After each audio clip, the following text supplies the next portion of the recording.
Hello and welcome to Unacademy, a one-stop destination for all English medium civil service aspirants. Welcome to the Conquer Prelims 2026. Today and tomorrow, I will be covering the most important current affairs from the year 2025 from the subject Science and Technology. These sessions will be useful as a revision for those who are preparing for 2026 and as a foundation for those who are preparing for 2027. I'll provide the PDF of this session in our official Telegram channel. Scan this QR code, join the Telegram channel to download the PDF. Before I start the session, a very important announcement. Considering the importance of test series, Unacademy has launched the URTS, Unacademy Revision Test Series, which is a carefully curated set of tests. The URTS comprises of 30 sectional and full-length tests from all the subjects including CSAT. And it includes more than 2,500 UPSC model questions curated by your teachers after thorough analysis of the PYQs. You can now avail the URTS for just 1,999.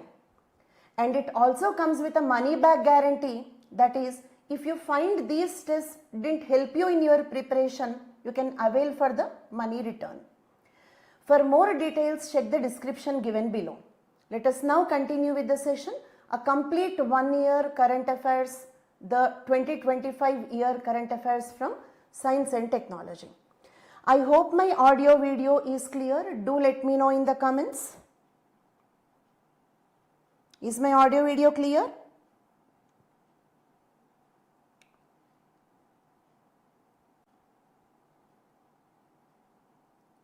Yes. So let us now continue with the session. The first topic we are discussing is about the plasticizers. What are plasticizers? These are some chemicals which are added to the plastics. Why are they added to the plastics? They are added to enhance the flexibility, durability and shine of the plastics. It means plasticizers are added to the plastics to make them durable and also look attractive. These plasticizers are usually added in the toys, shampoos, soaps and food containers. And most importantly, these plasticizers are harmful to the human beings, because they will get easily absorbed through our skin and can harm our health. From this, what we can understand, we have to degrade these plasticizers. Now comes the question, how to degrade the plasticizers? Scientists recently found an enzyme called esterase enzyme. Use the word, all of you, text me that word. Scientists recently found an enzyme called esterase enzyme. This enzyme is produced by a bacterium called as Sulfobacillus acidophilus. This enzyme can degrade a plasticizer called as diethyl hexyl phthalate plasticizer. I repeat, scientists recently found an enzyme called esterase enzyme produced by a bacterium called Sulfobacillus acidophilus. And it can degrade a plasticizer called as diethyl hexyl phthalate plasticizer. This is a news from the January 2025. Let us try to solve a multiple choice question based on this article. Which among the following bacteria produces the enzyme called esterase that can degrade plasticizers like diethyl hexyl phthalate? And the correct answer is Sulfobacillus acidophilus bacterium. B is the right answer. Moving on to the next topic. The next topic is about the NVS-2 satellite, a satellite called as NVS-2. This satellite called NVS-2 is launched in the rocket called GSLV, in a mission called as GSLV F-15, that is the 15th launch by this particular vehicle. Okay, there is another speciality of this launch, it is the 100th launch by ISRO. I repeat, satellite name is NVS-2. launched in a rocket called GSLV. The mission number is GSLV-F15 and it is the 100th launch by ISRO. And this satellite is a part of the second generation NavIC satellites. Second generation NavIC satellite. What is NavIC? NavIC means navigation with Indian constellation. It is a navigation satellite system like the GPS that we regularly use. It is the Indian navigation system. It is also called as Indian Regional Navigation Satellite System. Why it is called Indian Regional Navigation Satellite System? Because like GPS, it will not give the global coverage. It will provide navigation only in India.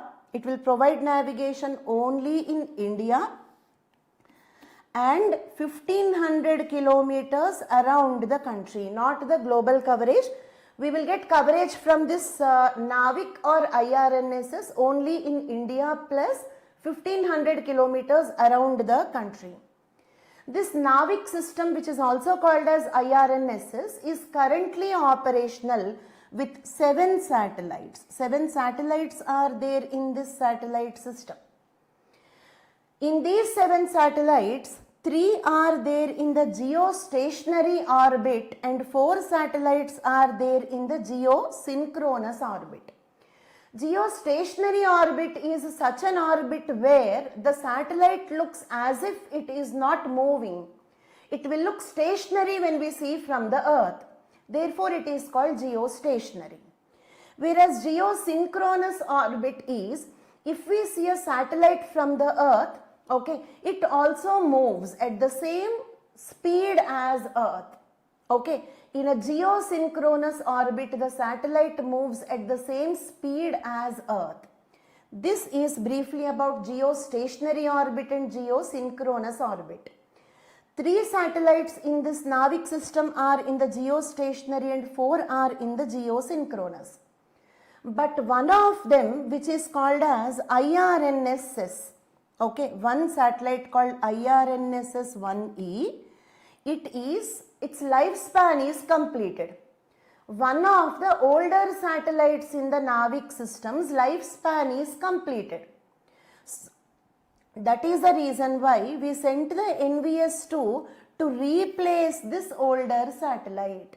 In the NavIC system, one of the satellite called as IRNSS-1E's lifespan is completed. So we have to replace this older satellite. So we have sent this NVS-2 satellite. Okay. And this NVS-2 satellite uses L1 band frequency. L1 band. First, what do you mean by a band? Each band is a particular frequency.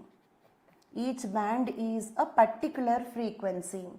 And L1 is a type of radio waves. It's a part of the radio waves. It's a band in the radio waves. Its frequency is 1575.42 megahertz of radio waves. This particular frequency of radio waves is called L1 band. NVS-2 uses L1 band, that is 1575.42 megahertz frequency of the radio waves. The same band is also used by GPS. Why GPS and also in this NVS-2 they have selected this L1 band? Because if we use L1 band, such a navigation system can also be used in the smaller devices like fitness trackers. It means you can check your route. If you are going to some place, if you can check your route even in your fitness band or a smart watch. It works even in the smaller devices. That is the reason why GPS uses the L1 band. For the same reason we kept L1 band radio waves in the NVS-2 satellite also. Okay, so this is about the NVS-2. By the way, this Indian Regional Navigation Satellite System, which provides navigation in India plus around 1500 kilometers around the country, will provide 2 types of services. The first type is called as standard positioning service for all the citizens. Second type is called restricted service, which is used only for the security purposes. Both the types of navigation are provided by this NavIC system or IRNSS system, Indian Regional Navigation Satellite System. Okay, and this IRNSS, like GPS, will locate where you are currently and will plan your route to the destination, and also will give you the time of arrival at the destination. Okay, so this is briefly about the NVS-2. Satellite name NVS-2, rocket launched GSLV, mission name GSLV F-15, to replace an older satellite called as IRNSS-1E. It uses L1 band radio waves like GPS.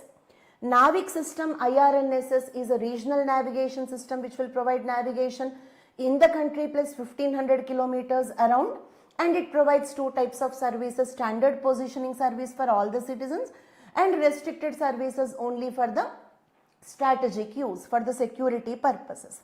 Okay, so with that we completed this topic. Now let us proceed to the third topic in the news, that is Guillain-Barr syndrome. Guillain-Barr syndrome. Okay, you might have heard 1 year back, roughly 1 year back, in the month of January 2025, there were some cases of Guillain-Barr syndrome in Pune and some other places. What is this Guillain-Barr syndrome? Okay, this particular syndrome is spreading due to the contaminated water. And which bacterium was there in the contaminated water? We found E. coli bacterium plus Campylobacter jejuni. E. coli bacterium plus Campylobacter jejuni. These are the two bacteria found in the contaminated water. Okay, when we get this infection, okay, when E. coli or this Campylobacter jejuni, also sometimes Zika virus, when we get this infection, what happens is our immune system will produce antibodies against our own neurons. It means if I get the E. coli infection or Campylobacter infection or Zika virus infection, then my immune system will get confused. Instead of producing antibodies for those bacteria, by mistake it will produce antibodies for my own neurons. Then what happens? It is a case of autoimmunity.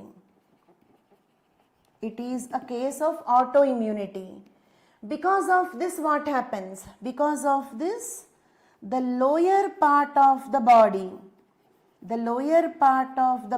will become numb and weak. They cannot walk, and it can slowly progress to the other parts of the body. Slightly like the lower part of the body getting paralyzed. That is called Guillain-Barr syndrome. It is usually triggered by the E. coli, Campylobacter, Zika virus and some other infections as well. Okay. Then GBS is a rare autoimmune condition where the immune system attacks the body's own peripheral nervous system. My immune system is working against my own peripheral nervous system. Okay. Self-destruction, autoimmunity. It will cause numbness and muscle weakness so that they cannot walk, kind of the lower body getting paralyzed. There are claims that even the COVID-19 vaccine also can cause this GBS. These can be the multiple different causes. Okay, so this is the news about the Guillain-Barr syndrome. Moving on to the next topic. Okay, the next topic is India approves a living drug for the blood cancer. This is a news about the CAR T cells. It's a news about CAR T cells. Okay, the living drug is nothing but the CAR T cells. There are two articles, one is from January 2025 and there is another article from February 2025. There are three articles from this topic, CAR T cells in the year 2025. So let us try to first understand what are the CAR T cells, right? What are the CAR T cells? How do they work? Okay. Complete focus, because we are in the last few days before the prelims. I advise you all to try to learn these concepts along with this class itself. Okay, right. Look at here all of you. I'll first explain what is CAR T cells, because there are two articles which I brought, and actually there are 2-3 more articles in the year 2025 on this topic. Okay. See, first look at this. What is this cell? Keep responding, keep texting me. What is this cell? It is a cytotoxic T lymphocyte. It is a cytotoxic T lymphocyte. C-T, okay, L. Cytotoxic T lymphocyte means it is a killer T cell. What is this? This is a killer T cell. Okay. What it can kill? It can kill the cancer cells. Okay, cytotoxic T lymphocytes' duty is to kill the cancer cells. And okay, all the CAR T cells have a structure on them called as T cell receptor. Okay, what is this? This is called T cell receptor. All cytotoxic T lymphocytes have it. Okay, and then imagine this is the leukemia cell, a blood cancer cell. Leukemia cell, a blood cancer cell. On this there is a structure called as CD19. Okay, use the word. What is this? CD19. What is CD19? A unique antigen which is present only on the leukemia cells. A unique antigen which is present only on leukemia cells. So all of you tell me, do we have this CD19 on our healthy body cells? No. Do we have the CD19 on other cancer cells like breast cancer, liver cancer, etc.? No. Do we have the CD19 on this leukemia cells? Yes, it's a unique antigen present on the leukemia cells.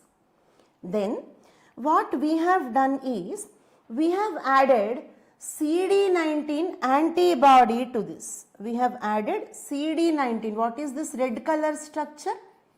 An antibody to the CD19. An antibody to the CD19. You all know that antigens and antibodies are like lock and key.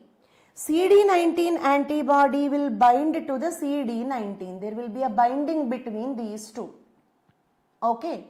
Now look at this. These two together, that is CD19 antibody plus the T cell receptor, CD19, this structure, okay.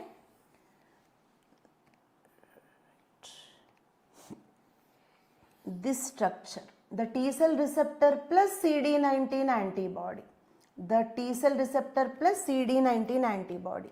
That structure is called as the chimeric antigen receptor. Chimeric antigen receptor. The word chimera means mixture. Chimera means mixture. Therefore, that is called chimeric antigen mixture. Mixture of which two components? Mixture of T cell receptor plus CD19 antibody. Mixture of T cell receptor plus CD19 antibody. Okay. Now, the T cells with chimeric antigen receptor are called as CAR T cells. Okay, means look at here, this structure, the T cell receptor plus CD19 antibody is called as CAR, chimeric antigen receptor. And this structure, that is the T cell with the CAR, is called as CAR T cell. T cell with the CAR is called as CAR T cell, right? That is CAR T cell. So, now why are we doing this? All of you tell me, can the cytotoxic T lymphocytes, natural cytotoxic T lymphocytes, not the CAR T cells, That is, before I add the CD19 antibody, can they kill the cancer cells? Can the cytotoxic T lymphocytes naturally kill the cancer cells?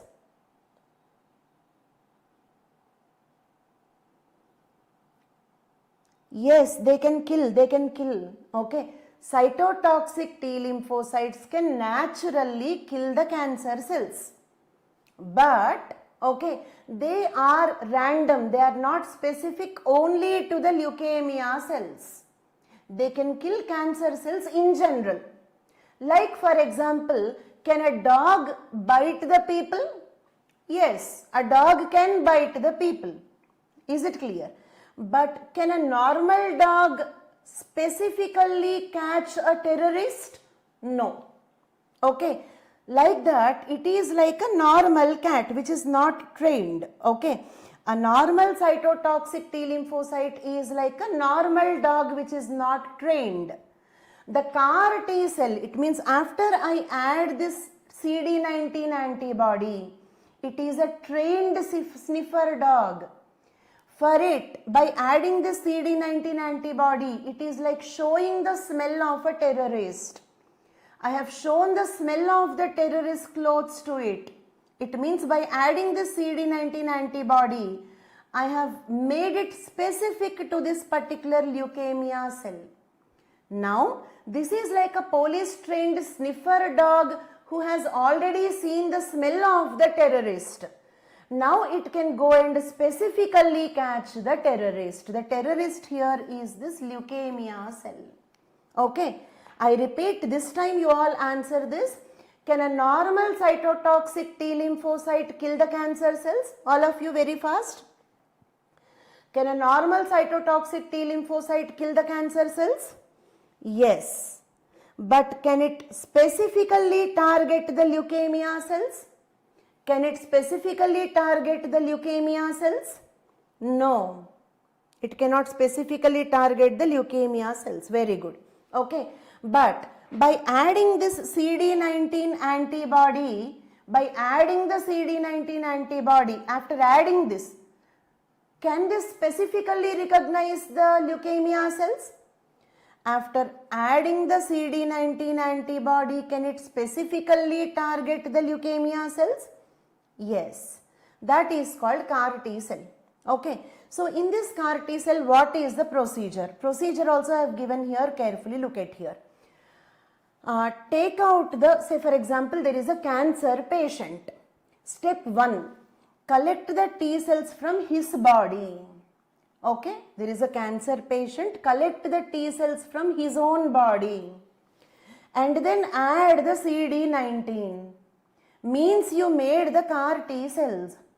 Third step, inject these CAR T cells back into the body. Like, bring the sniffer dog. Show the smell of the terrorist. Now leave it. It will go and catch the terrorist. Like that. Take out the T cells. Add the CD19. Make the CAR T cells. Inject them back into the patient's body. They will attack and kill the cancer cells. Okay. So this is called as CAR T cell. Basic topic. Okay. And they are calling this CAR T cells as a living drug. They are calling the CAR T cells as living drug. This gives long-lasting immune response. Why this is called living drug? Because CAR T cells are cells. It's not a paracetamol like medicine. It is not a chemical. It is not a radiation. It is a living cell. Okay. So they are calling this CAR T cell therapy as a living drug because it will give a long-lasting immune response and has been approved for the blood cancer patients in India. Now the CAR T cell therapy is approved. The news is approval of this therapy. Now the CAR T cell therapy is approved in the country. I hope it is clear. Then Immunil Therapeutics, which is a Bangalore based company, launched CAR-TEMI, which is a CAR T cell therapy for a type of cell called as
You're able to hear me?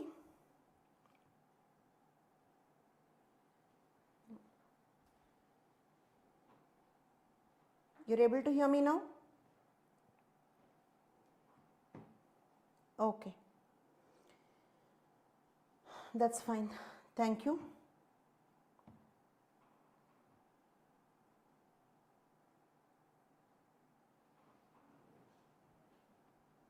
Okay. Right. So, CAR-TME is the first CAR T cell therapy which is, CAR-TME is the second CAR T cell therapy which is approved in the country. Then what is the first CAR T cell therapy approved in the country? NexCAR19. NexCAR19 is the first CAR T cell therapy approved in the country. Is it clear? You're able to hear me? Last two steps. Okay, let us just have a small recap of this. Okay, take out the T cells from the patient's body. Okay, take out the T cells from the patient's body. Add the CD19 antibody, means CAR T cells are made, and then inject the CAR T cells back into the body. Now they will specifically target this leukemia. Now they will specifically target the leukemia. It is like call the sniffer dog, show the smell of the terrorist, and then leave the dog will go and specifically attack on the terrorist. Like that. That is the CAR T cell therapy. Did the Indians discover this CAR T cell therapy? No, it is a international concept. Okay, long back, it's an old concept, but we made some indigenous CAR T cell therapies, Indian version of the CAR T cell therapies. The first Indian CAR T cell therapy is NexCAR19. The second CAR T cell therapy approved in the country is CAR-TME. Both are the Indian versions of the CAR T cells. Is it clear? Yes, clear for all of you? Yes, text me please. Then there is another news from the month of February, that is a woman who received CAR T cell therapy to treat a nerve cell cancer, which is a rare childhood cancer. Okay, and she remained cancer free for 19 years after the treatment. A woman received a CAR T cell therapy for a childhood variety of cancer called as the nerve cell cancer. A woman got a nerve cell cancer. Usually this type of cancer affects the children. And for this cancer, she got the CAR T cell therapy. For 19 years after the treatment, she remained cancer free. Cancer did not grow again, proving that CAR T cell therapy is an effective treatment for the cancer. This is another news. So total 3 news articles related to the CAR T cell therapy. One is approval of the NexCAR19. Second one is approval of the CAR-TME. Third one is a news that it is giving a long-lasting protection. And one last information about this CAR T cell therapy is the CAR T cells are specific to only one type of cancer. For example, here I have added the antibody for CD19, which is a unique antigen on the leukemia cells.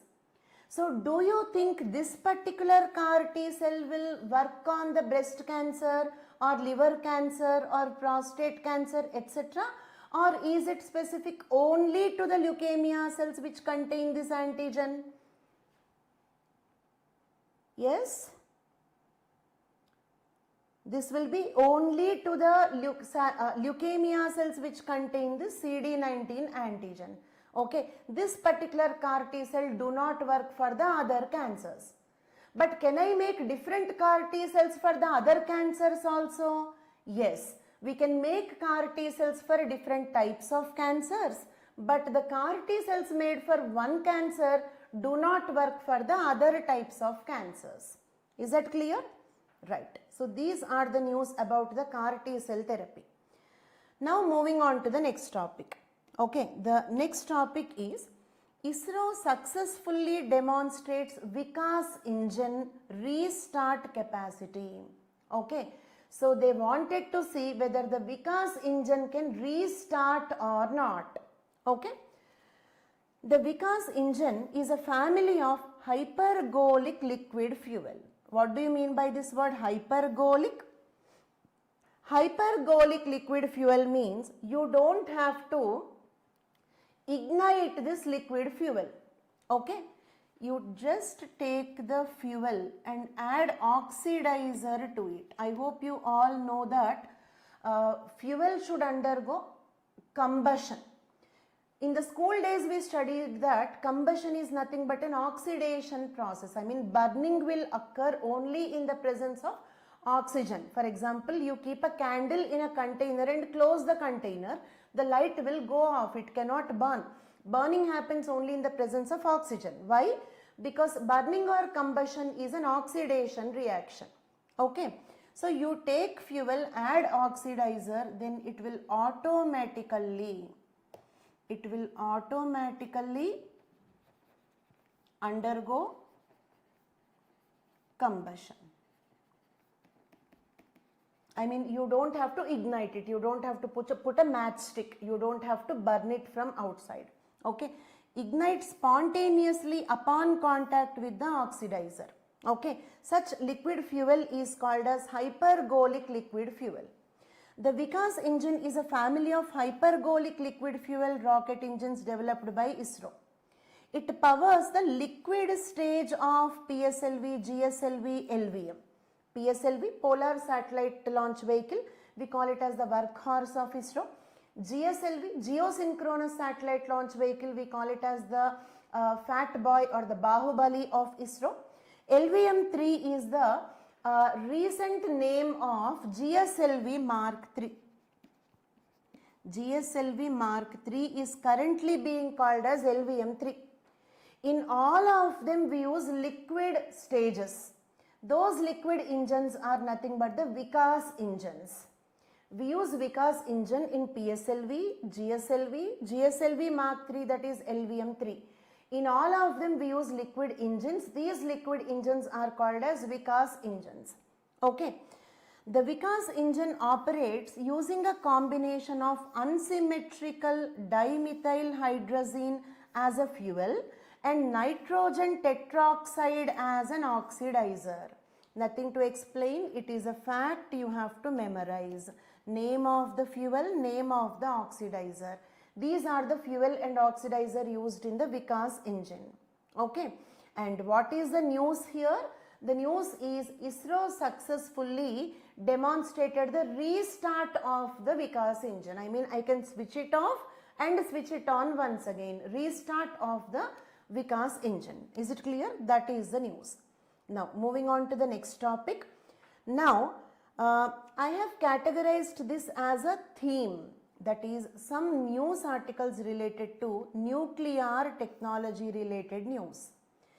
There are, okay, Saloni, PSLV means Polar Satellite Launch Vehicle. Okay, it can launch some small satellites into geosynchronous geostationary orbits also, but little heavier satellites it can launch only into the low Earth orbit.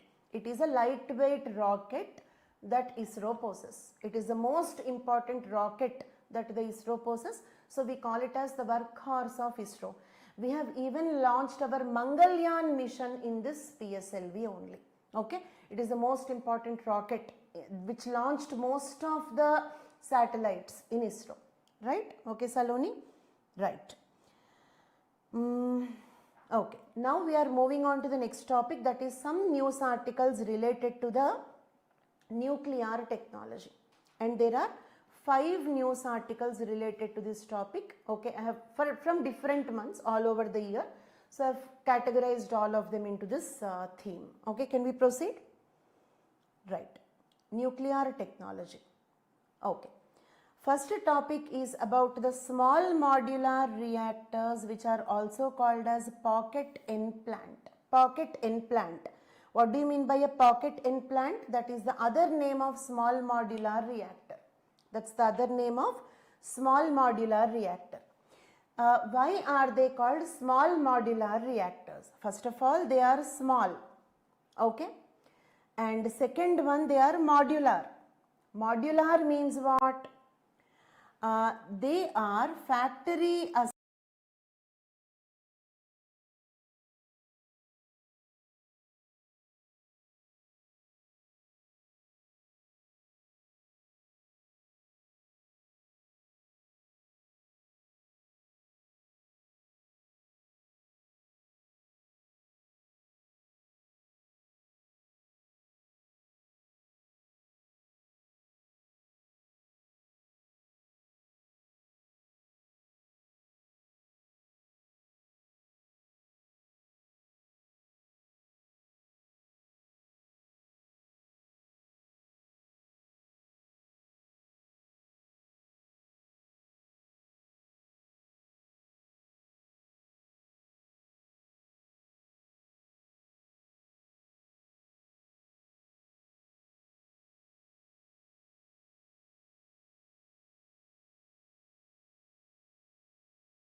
You're able to hear me?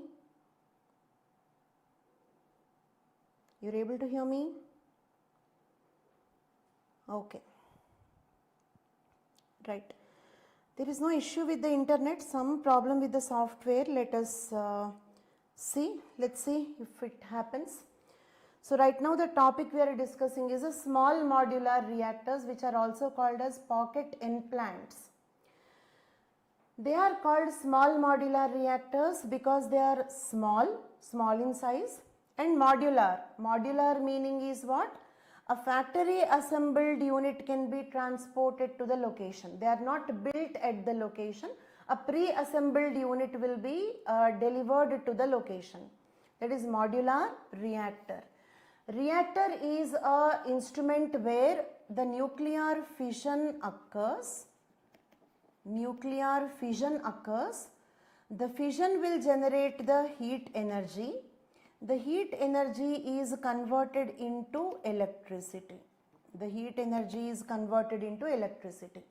So therefore they are called small modular reactors. Small in size, modular pre-assembled factory made unit will be delivered to the location. Third one, it is a reactor. It will use nuclear fission to generate the electricity. These are the small modular reactors. Clear for all of you? Right. You're able to hear me?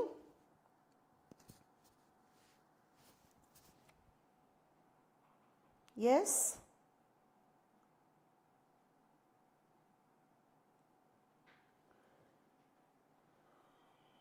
Okay.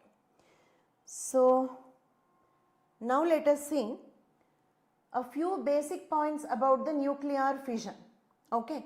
So what is this nuclear fission? Okay. For the nuclear fission, we use some heavier molecules like uranium, etc. Okay. In the fuel for the nuclear fission, we have two types of fuels. First, they are called fertile material. Okay, use the word all of you. The first type is fertile material. Fertile material, right? What is a fertile material? It will contain even number of neutrons. Even number of neutrons. Is it clear? And another type of material is called fissile material. Fissile material. Fissile material contains odd number of neutrons. Fissile material contain odd number of the neutrons. Okay. Then these neutrons prefer to be in the pairs. Neutrons prefer to be in the pairs. So now tell me which material, fertile material, fissile material, which one will readily accept the neutron? Fissile material will have odd number of the neutrons. Fertile material will have even number of the neutrons. And I told you that the neutrons prefer to be in the pairs. They form the pairs. So, fissile material will readily accept the neutron. So, what happens here is, if there is a fissile material like uranium-235, okay, look at here, uranium-235, this is a fissile material. And to this fissile material, we have given the neutron. Look at here, what is given? Neutron is given to this fissile material called uranium-235. Then what happened? It readily accepted the neutron. It readily accepted the neutron and underwent the fission reaction. It took the neutron and underwent the fission reaction. What kind of a neutron is this? This is just a slow neutron.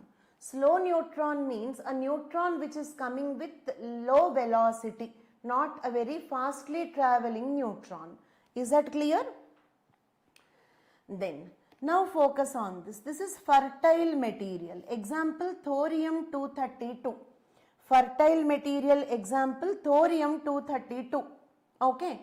Now, to this, if we add a fast neutron,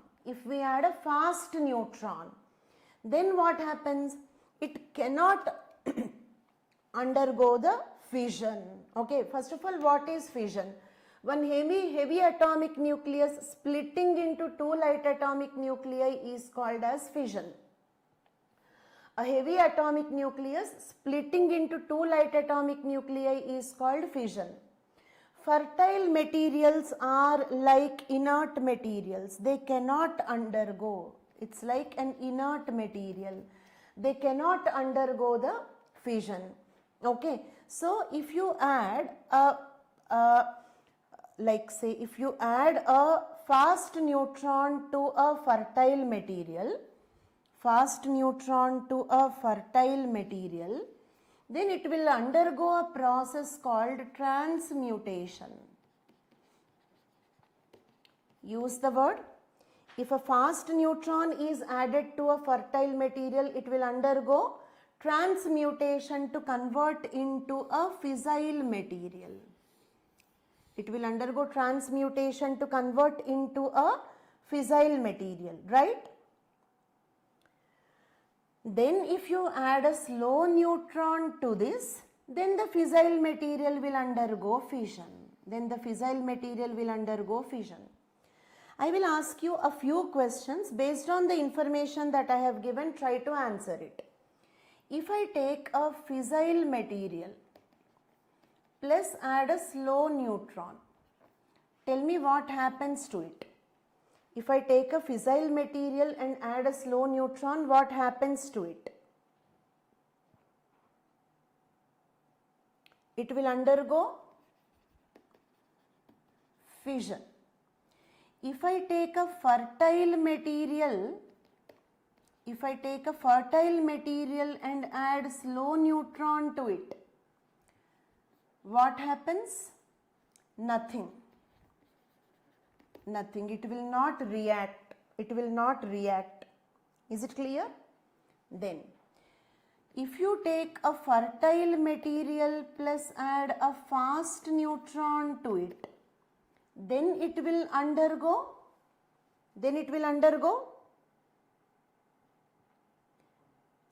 transmutation, not fission. Then it will undergo transmutation. Okay, transmutation into what? Transmutation into what? Into the fissile material. Into the fissile material, right? Then to this if I add another slow neutron, then it will undergo fission. It means a fertile material needs one fast neutron plus one slow neutron to undergo the fission. Is that clear? One fast neutron, one slow neutron. First fast neutron will convert this into fissile material. To that if we add a slow neutron, then it will undergo the nuclear fission. This is about the fertile and fissile material. Fertile material will have even number of the neutrons. They all are paired. So they don't want a girlfriend. They are not waiting for a girlfriend. Okay. But fissile material have odd number of the neutrons. So there is one neutron which is waiting for the pair. So when a slow neutron comes, it will readily accept the slow neutron and will undergo the fission. I hope this process is clear. Fertile fissile material is clear? Right. Okay.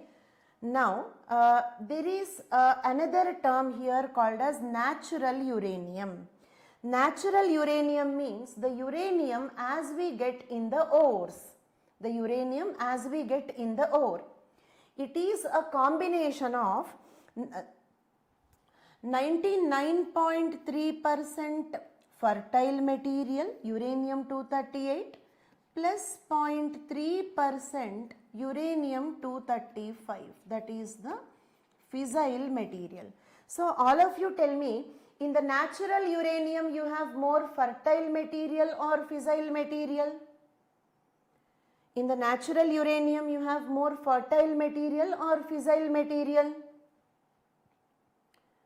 You have more fertile material. You have very little, that is 0.3% fissile material. The next term is enriched uranium. Enriched uranium. Enriched uranium means that uranium in which there is more fissile material than the natural uranium. It means more than 0.3%. It means, for example, 1% uranium-235 plus 99% uranium-238 is also enriched uranium. Okay. Same way, 90% uranium-235 plus 10% uranium-238 is also enriched uranium. Enriched uranium is any uranium in which fissile material is more than the amount found in the natural uranium. More than 3% uranium-235 you have, it is called enriched uranium. Is the enriched uranium clear? Right. Then HALEU. What is HALEU? This is called high assay low enriched uranium. Okay, high assay low enriched uranium. HALEU. Okay, this is that uranium in which you have more than 5 and less than 20% uranium-235. It means 6% uranium-235 plus 94% uranium-238 or 10% uranium-235 plus 90% uranium-238 or 18% uranium-235 plus 82% uranium-238. It means any percentage above 5 and below 20, such enriched uranium is called high assay low enriched uranium. Then what do you mean by high enriched uranium? High enriched uranium means more than 20%. More than 20% uranium-235 is called high enriched uranium. I hope it is clear. Okay. Repeat what? Repeat enriched uranium. Taslim, nothing. Natural uranium contain only 0.3% fissile material. In the mixture, if you have more than 0.3% fissile material, that is called enriched uranium. Okay. I repeat, natural uranium contain 0.3%, only 0.3% fissile material.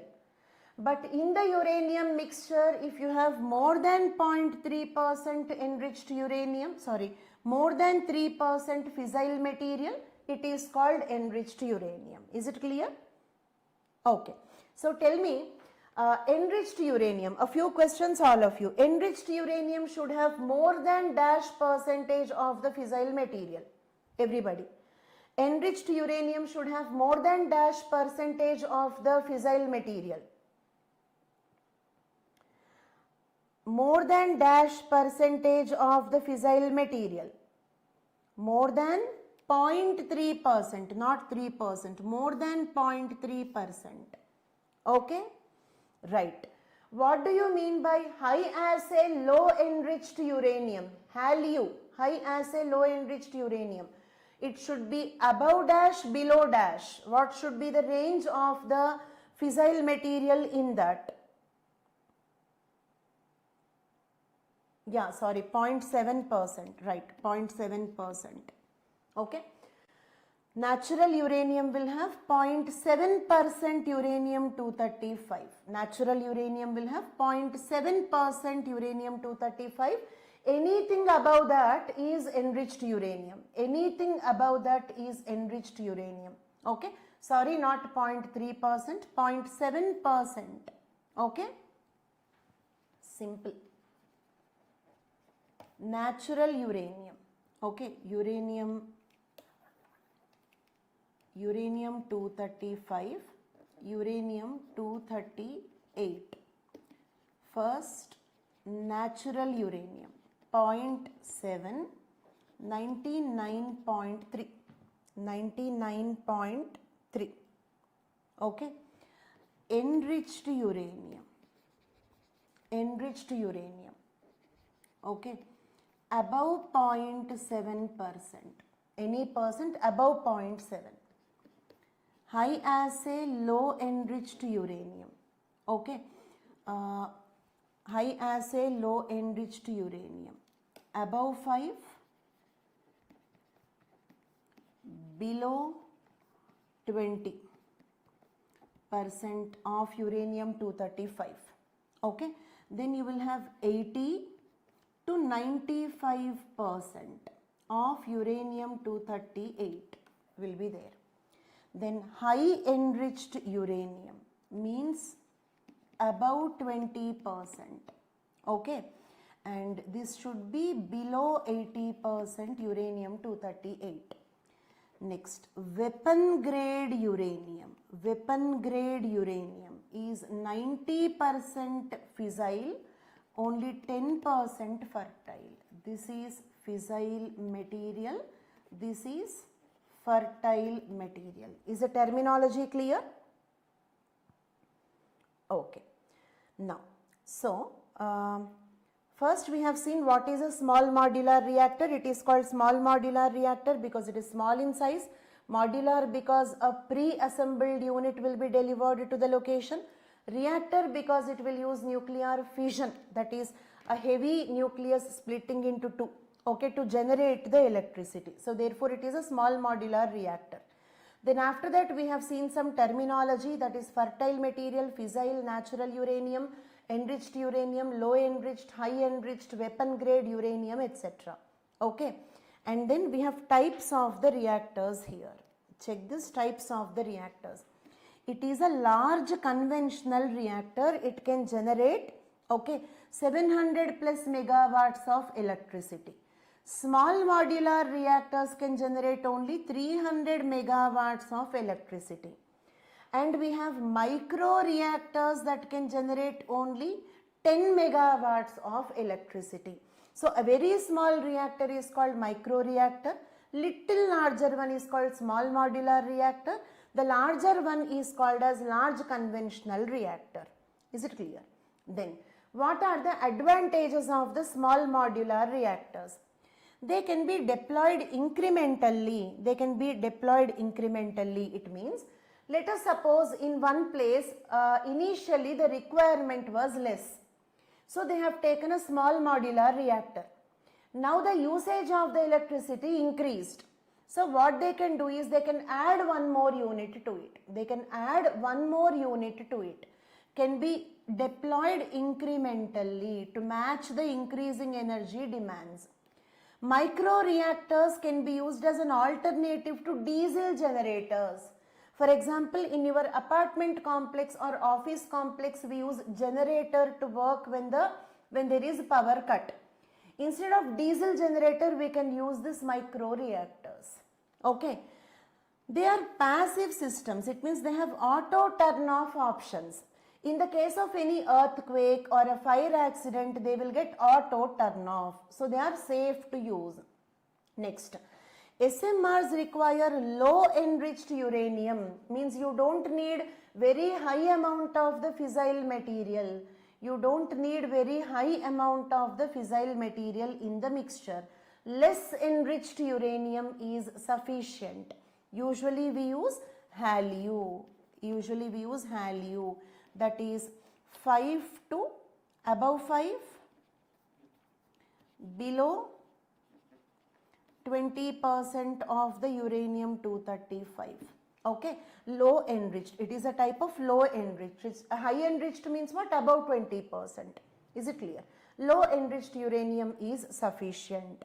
Okay, then limitations of the small modular reactors. They are still in the experimental stage. We still don't have the small modular reactors. Many small modular reactors use HALEU. That is the reason why they need frequent refueling. Because they use low enriched uranium, they need frequent refueling. And they are considerable capital investment. It is costly to set up the small modular reactors. If I use a diesel generator, that is cheaper. Setting up a small modular reactor or a micro reactor is costly. Okay. 3 disadvantages. They are still in the experimental stage. They use HALEU, which is a low enriched uranium. So that is the reason why we need frequent refueling, and then they are costly to install. Okay. This is about the small modular reactors. Is it clear? Then moving on to the next topic. Second topic related to the nuclear technology itself.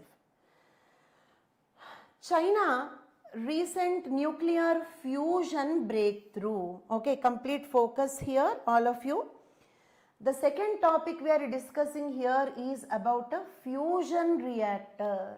Use the word fusion reactor, not fission. Fusion is opposite to the fission. Here, 2 light atomic nuclei join together to form a heavy atomic nucleus. Is it clear? Okay. And fusion reactors are also called as Tokamak reactors. Memorize the name, please. Fusion reactors are also called as Tokamak reactors. Is it clear? Okay. They are called Tokamak reactors. Now we'll see what happens in a fusion reactor. In a fusion reactor, hydrogen will combine with hydrogen. That is, hydrogen nucleus will combine with hydrogen nucleus to form a helium nucleus. Okay. That is called fusion, nuclear fusion. And I told you that hydrogen will combine with hydrogen, but hydrogens don't combine. hydrogen's heavy isotopes will combine. That is, deuterium will combine with the tritium to form the helium.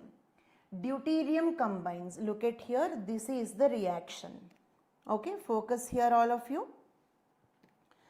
Deuterium combines with the tritium. Okay, deuterium combines with the tritium to form the helium. This is called as a nuclear fusion. Tell me, what are the products of a nuclear fusion? First, energy is released. What energy? Heat energy is released. Enormous amount of heat energy will be released. It is 4 times compared to the nuclear fission. Okay? All of you tell me, nuclear fission gives more energy or fusion gives more energy? Fission gives more energy or the fusion gives more energy? Fusion gives 4 times more energy when compared to the nuclear fission. Is it clear? Plus, it also releases one neutron. Look at here. One neutron is also released. What type of a neutron it is? It is a fast neutron. It's a fast neutron. Okay. Tell me, which material need a fast neutron to undergo transmutation? Fissile material needs a fast neutron or fertile material needs a fast neutron? Fissile material needs a fast neutron or fertile material needs a fast neutron? Fertile material needs a fast neutron. When a fertile material is added with a fast neutron, what happens to it? It will undergo fission or it will undergo transmutation. When a fast neutron combines with a fertile material, what happens to the fertile material? The fertile material will undergo transmutation. Remember that point. Okay. So, deuterium, look at here, I am repeating, deuterium will combine with tritium. Deuterium is nothing but a hydrogen. Tritium is also nothing but a hydrogen. But they are the heavier isotopes of the hydrogen. They will combine to form helium, product number 1, heat energy, product number 2, a fast neutron, product number 3. Remember all of them. These are the things released in the fusion. Okay. Then, so nuclear fusion is a process where 2 lighter nuclei combine to form a heavy nucleus. What is the importance of a fusion reactor? Look at here. What are the reactants here? Deuterium, tritium. Are they harmful to us? No, they are not harmful. What is the product? Helium. Helium is the product. What is this? This is an inert gas. Helium is an inert gas. So it is also harmless. Helium is also harmless. Deuterium, tritium are also harmless. Like the fossil fuels, nuclear fusion do not increase the carbon footprint, do not release the greenhouse gases. Like the fission reactor, it will not release any radioactive material. What is the problem with fossil fuels? They will release the greenhouse gases, global warming. What is the problem with a fission, nuclear fission reactor? It will release radioactive substances. But a fusion based reactor will neither release the carbon footprint, do not increase the carbon footprint, do not release the greenhouse gases. Also at the same time it will not release any radioactive material. So fusion is 100% clean energy. Plus, the deuterium, tritium are available in unlimited amounts. It means in the atmosphere, you have unlimited amounts of deuterium and tritium. There is no scarcity, but we have scarcity of the uranium. Okay? In the fission reactor, we have a scarcity of uranium.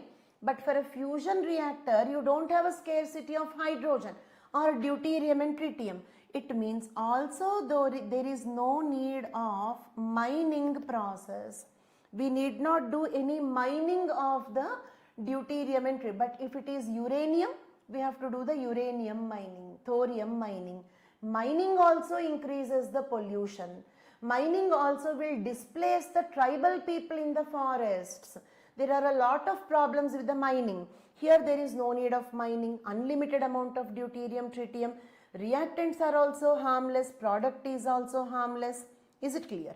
And the technology is environment friendly because the end product, which is helium, okay, and there is no radioactive or carbon emission. Plus also it gives 4 times more energy when compared to the nuclear fission. Okay, it means if we can achieve a fusion reactor, the fusion reactor can give unlimited amount of clean energy. Is it clear? That is the advantage of the fusion reactors. Okay, is the advantage of the fusion reactor clear? And what happens in a fusion reactor? Look at here. Okay, hydrogen will combine with the hydrogen, that is deuterium will combine with the deuterium to form the helium. It means the nuclear fusion occurred here. The fusion released the heat energy. Heat energy is released. This heat energy is 4 times more than that in the case of fission. Then a generator will convert the heat energy into electricity. A fusion reactor, which is also called as a Tokamak reactor. Remember, these two are synonyms. Fusion reactor is nothing but a Tokamak reactor. Here the hydrogens fuse to form helium, releasing enormous amount of heat. The heat is converted into electricity. This is how a fusion reactor works. Okay, so we understood how the fusion reactor works and what are the advantages of a fusion reactor. Okay, what is the advantage? Unlimited amount of clean energy can be released by a fusion reactor. Okay, clear till now? Then, now, do we have any fusion reactors in the world? Yes, answer this question. Do we have any fusion reactors in the world? We have only experimental fusion reactors in the world. We have only experimental fusion reactors in the world. All over the world we do not have any fusion reactor which is generating the electricity at the commercial level. All over the world there is no fusion reactor which is generating electricity at a commercially viable level. Is that clear? Okay. Then you may ask me, then why, ma'am, is it so difficult? Is a fusion reactor so difficult when compared to a fission reactor? Yes. Why fusion is very difficult? Because, you know, tell me all of you, nucleus, what is the charge of the nucleus? Neutral or positive or negative? Right? Nucleus is positively charged. Okay? Nucleus is positively charged. And we know that the like charges repel each other. We know that the like charges repel each other. Is it clear? So, two nuclei cannot spontaneously fuse. Is that clear? Okay. Nucleus contains protons, so nucleus is positively charged. Both the nuclei are positively charged. When both the nuclei are positively charged, like charges repel each other.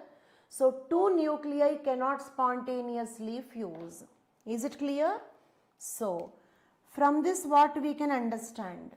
We need to force them to fuse. It means like this, we have to force them to fuse. Is it clear? We have to force the two nuclei to fuse.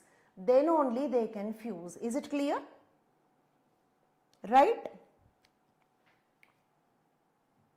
So we have to force the deuterium tritium to fuse to form the helium. So for that we need energy. We need energy to fuse the deuterium plus tritium. Is it clear? We need to spend energy. Okay. This energy is called as activation energy. Activation energy. So, all of you tell me, are we spending energy to fuse the deuterium and tritium with each other?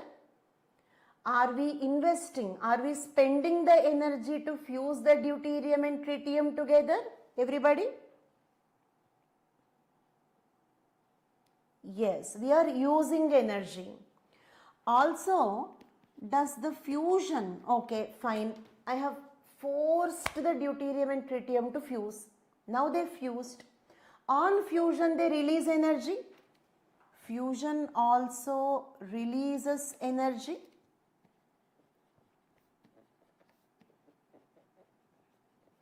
Is it clear? Fusion also releases energy, right? Then this energy should be at least 10 times more than the activation energy. It means the energy I spent, for example, if I am doing a job, for my job I am keeping some investment, okay, then my earnings should be more than the investment, or my earnings should be less than the investment? All of you?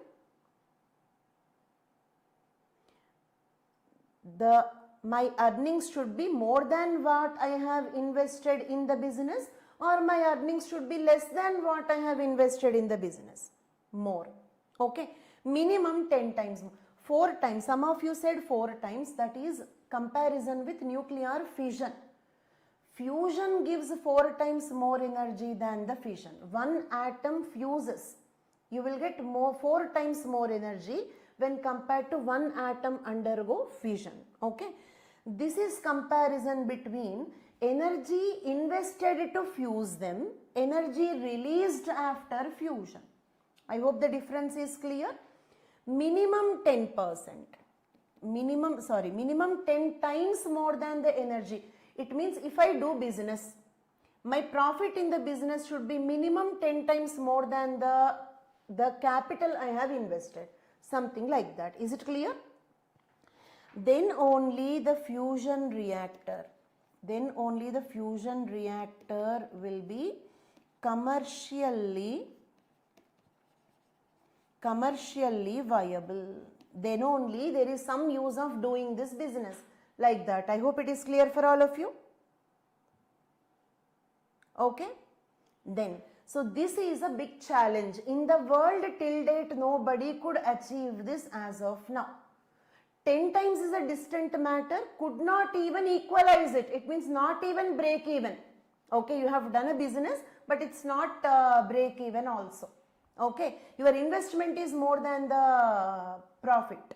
Okay, presently fusion reactor situation is like that. Is it clear for all of you?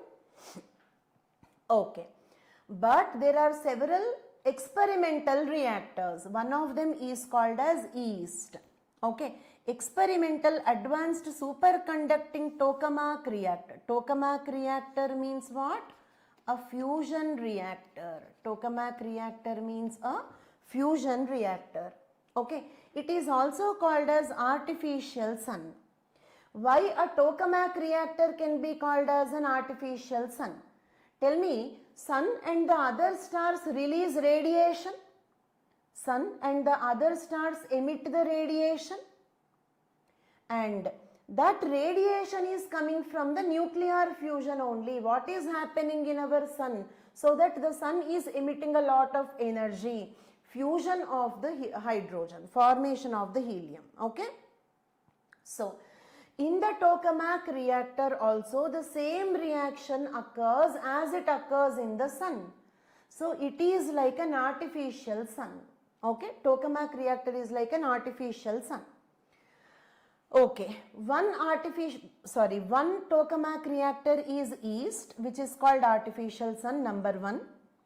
Do China possess any other tokamak reactors? Yes. HL2A, HL2M, JTEXT are the other tokamak reactors in China. Okay. So China possesses 4 tokamak reactors: East, HL2A, HL2M, JTEXT. These are the 4 tokamak reactors or the fusion reactors in China, but they are in the experimental stage only. Okay. Then what are the tokamak reactors that we have internationally? There is one prestigious worldwide project called as International Thermonuclear Experimental Reactor. Thermonuclear. Why? Because here the nuclei will fuse. Thermo, because here heat energy is released. Thermonuclear. Nuclear because nuclear fusion. Thermo because heat energy is released. Okay. International because all countries, several countries are the members of this project. So International Thermonuclear Experimental Reactor called ITER. Who are the members of this ITER? China, European Union, Japan, Korea, Russia, India and the United States. China is also a member of this ITER project. Is it clear? ITER facility aims to be the world's largest nuclear fusion reactor when it operates in 2035. Okay. The target is to make the ITER operational by 2035, 10 years later. 10 years later. Okay. Then it is expected to be the world's largest fusion reactor. Okay. Solve this question, all of you. Okay. Consider the following.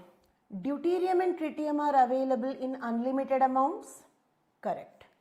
The technology, which technology? Fusion technology is environment friendly. Why? Because the reactants, deuterium and tritium, are harmless and the product, that is helium, is also harmless. So environment friendly, correct. Reduce the carbon footprint, correct, because it is not releasing any greenhouse gases or carbon footprint is not being increased.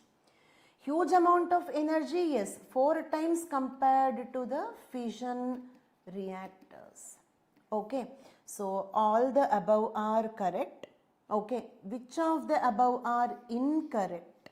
So therefore none of the above D is the right answer. Okay, now moving on to the next topic. This is a hybrid reactor. It is a third topic in the nuclear technology. So I have gathered all nuclear technology related news here. Okay, clear? Nuclear technology related news. This is a hybrid reactor. First we have seen a fission reactor. Then we have seen a fusion reactor. Now we are discussing a hybrid reactor. Interesting, complete focus, right? Okay. I'll explain it step by step. Okay. First step, listen this carefully step by step. Step 1, deuterium will combine with tritium to form the helium. Means it is the fusion. First step in the hybrid reactor is fusion. Clear? Okay. And the product of the fusion, heat is released. Along with the heat, what is released? Fast neutron is also released. Remember that point. A fast neutron is also released. So step 1 is completed. What is step 1? Fusion. Deuterium will combine with tritium to form the helium, releasing the heat and a fast neutron. Step 2 is transmutation. What is step 2? Transmutation. Here what happens? This fast neutron will combine with the fertile material like thorium-232. Then the thorium-232 will get converted into a fissile material called uranium-233. Is it clear? Second step is transmutation. The fast neutron coming from the fusion will bind to a fertile material like thorium-232. Once fast neutron bind to the fertile material, it will undergo transmutation to form a fissile material like uranium-233. This is the second step. Is the second step clear? The third step is fission. Means you already have the fissile material in the second step. That fissile material uranium-233 will undergo fission. Okay? The third step is fission. It will undergo fission. The fission releases heat energy. The heat is converted into electricity using a generator. Is that clear? Simple three-step procedure. Step 1, fusion. Deuterium will combine with tritium to form helium and release a fast neutron. Step 2, transmutation. That is, the fast neutron will combine with the fertile material to form the fissile material. Step 3, fission. That is, now the That is, now the fissile material will undergo fission to release heat energy, which can be converted into electrical energy. This is called as a hybrid reactor because both are occurring. Is it clear? Because both are occurring. Done?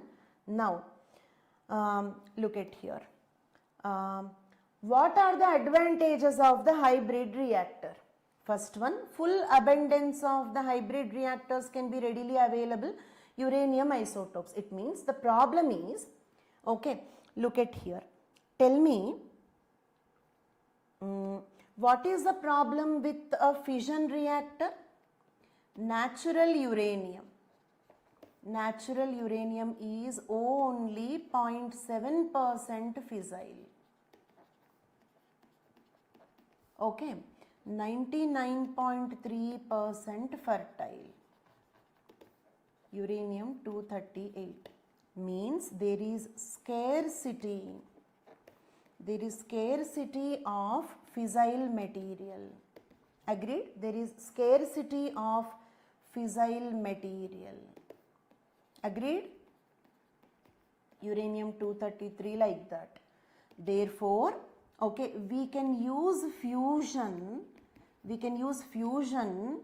to convert the fertile material into fissile material so that we can get abundant amount of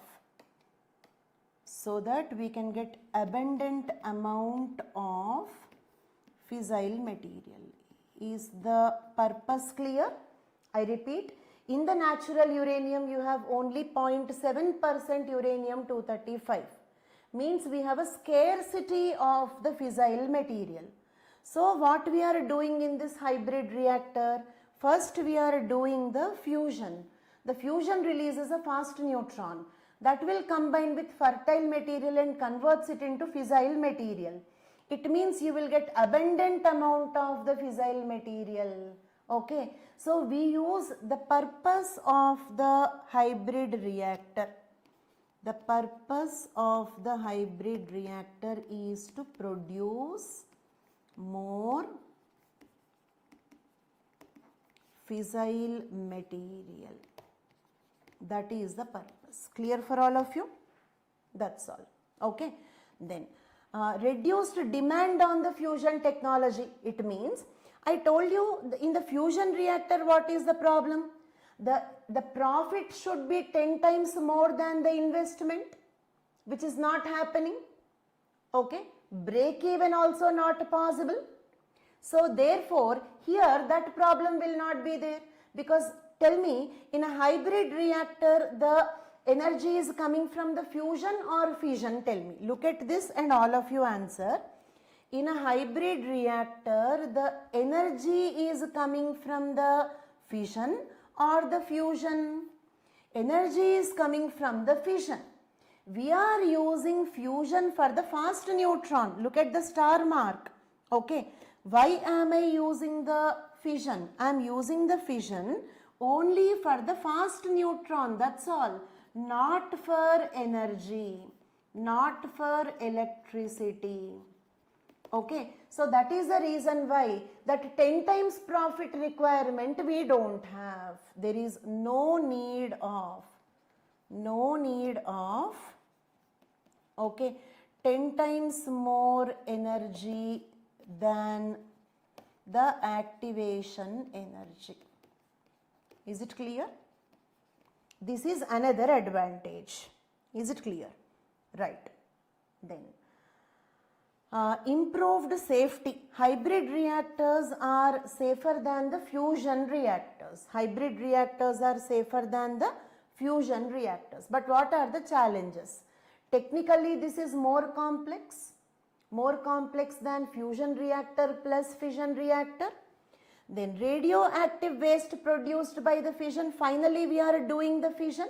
So it will release heat, okay, electricity, okay, but side by side it will also release radioactive waste. So this is another disadvantage. Clear? Next, safety concerns, but safety concerns are there for all the types of the reactors. So this is the story of a hybrid reactor. We have seen a fusion reactor, ITER, yeast and other reactors. Fission reactors like small modular reactors, conventional reactors, etc. Then we have seen the hybrid reactor also. Tell me, in a hybrid reactor, the electricity is coming from the fission or the fusion? With this answer, I will understand whether you are following this or not. In a hybrid reactor, the electricity is coming from the fusion or the fission? Yes, all of you, fast. Very good. Moving on to the fourth topic. This is the fourth topic within the nuclear technology related news. Nuclear technology related fourth point. Nuclear mission announced in the Union Budget 25-26. Okay, it's a news from February. Okay. The Union Finance Minister announced the dedicated nuclear energy mission in the Union Budget 2025-26. The India's nuclear energy sector has been opened for the private sector participation. Means, before this particular mission, the nuclear technology is not open for the private participation. It means private companies cannot build the nuclear reactors, cannot maintain the nuclear reactors. But this mission made the nuclear technology open to the private participation. Okay. Target. The target is to achieve 100 gigawatts of nuclear power capacity by 2047. It is a part of Vikasit Bharat vision. Okay. India's nuclear power capacity is currently 8,180 megawatts, but it is expected to increase to 22,480 megawatts by 2031 to 32. Research and development of the small modular reactors by 2033. Development of the Bharat small modular reactors, which are compact 220 megawatts pressurized heavy water reactors. What are these small modular reactors? Bharat small modular reactors. The same thing that we completed in this topic. In the beginning, we have seen the small modular reactors, these ones. Okay, small modular reactor. It will generate electricity in the range of only in the range of up to 300 megawatts, energy up to 300 megawatts, right? Okay, so the target of the nuclear mission is, okay, development of the Bharat small modular reactors, which are compact 220 megawatts pressurized heavy water reactors. Is it clear? Right. So this is about the nuclear mission.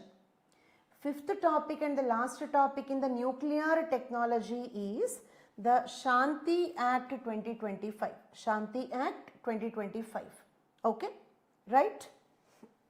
Then Shanti Act 2025 is sustainable harnessing and advancement of the nuclear technology for transforming India. Okay, SHANTI. That is the full form of Shanti Act. This was passed in December 2025. If you notice, I did not categorize the topics according to the dates. I classified them according to the themes. Okay. So January to December you have 5 different topics in nuclear technology. I kept them in one place. I hope it is clear. Okay. So that for you also it will be easy to revise. Okay. So this bill was passed in December 2025. This overhauls India's nuclear sector by allowing the private companies and foreign entities to build their own and operate the nuclear power plants. Private companies and also foreign companies can build and operate the nuclear power plants, breaking the previous state monopoly. Before this, state had a monopoly in the nuclear sector, but now the nuclear sector is open for private players and also the foreign companies. It aims to accelerate the clean energy growth because we had a Paris Agreement in which we agreed to reduce the carbon footprint. To meet that particular target, we have to increase the contribution of the clean energy. We should reduce the usage of the fossil fuels. For that purpose, to accelerate the clean energy growth using modern technology, including the small modular reactors. So this is in brief about the Shanti Act. Okay. So now moving on to the next topic. With that we completed nuclear technology related news. Now moving on to the other topic. Okay. Unrelated to nuclear technology. So switch your mind. Okay. Study reveals how microbes help detoxify our atmosphere. Microorganisms can detoxify our atmosphere. How? Researchers have discovered how the microorganisms consume carbon monoxide. Okay, carbon monoxide. What is the problem with carbon monoxide? It is absolutely colorless, odorless, no smell, no color. Okay, so for example, sometimes we hear that like somebody died in a washroom while taking the hot water bath in a geyser. Okay, toxic gases are released. Which toxic gas? Carbon monoxide can be released. If a carbon monoxide is released, we can't even sense it because it is odorless and colorless. No smell, no color. And what is the problem with it? Okay, you know hemoglobin, the red color pigment in our blood which will transport oxygen to all our body organs and will collect the carbon dioxide from all our body organs. That hemoglobin should combine with oxygen, right? Okay, combine with oxygen. So here you have carbon monoxide and oxygen. Hemoglobin prefers carbon monoxide. Is it clear? Means, okay, carbon monoxide competes with oxygen, okay, for the hemoglobin. Like two children fighting to sleep beside the mother. Okay, carbon monoxide and the oxygen are like two children fighting to sleep beside the mother. Like that. They both will fight. In the fight, who is winning the competition? Carbon monoxide preferably binds. If the carbon monoxide binds, what happens? It will prevent the oxygen from binding. It will prevent the oxygen from binding. It means hemoglobin cannot bind to oxygen. Hemoglobin cannot carry oxygen to the organs. So because of this, what happens? Anoxia means no oxygen in the body, eventually leading to the death. This is the problem because of the carbon monoxide, okay, poisoning. So carbon monoxide is a very harmful gas. So what we have to do? We have to clean this, remove this carbon monoxide.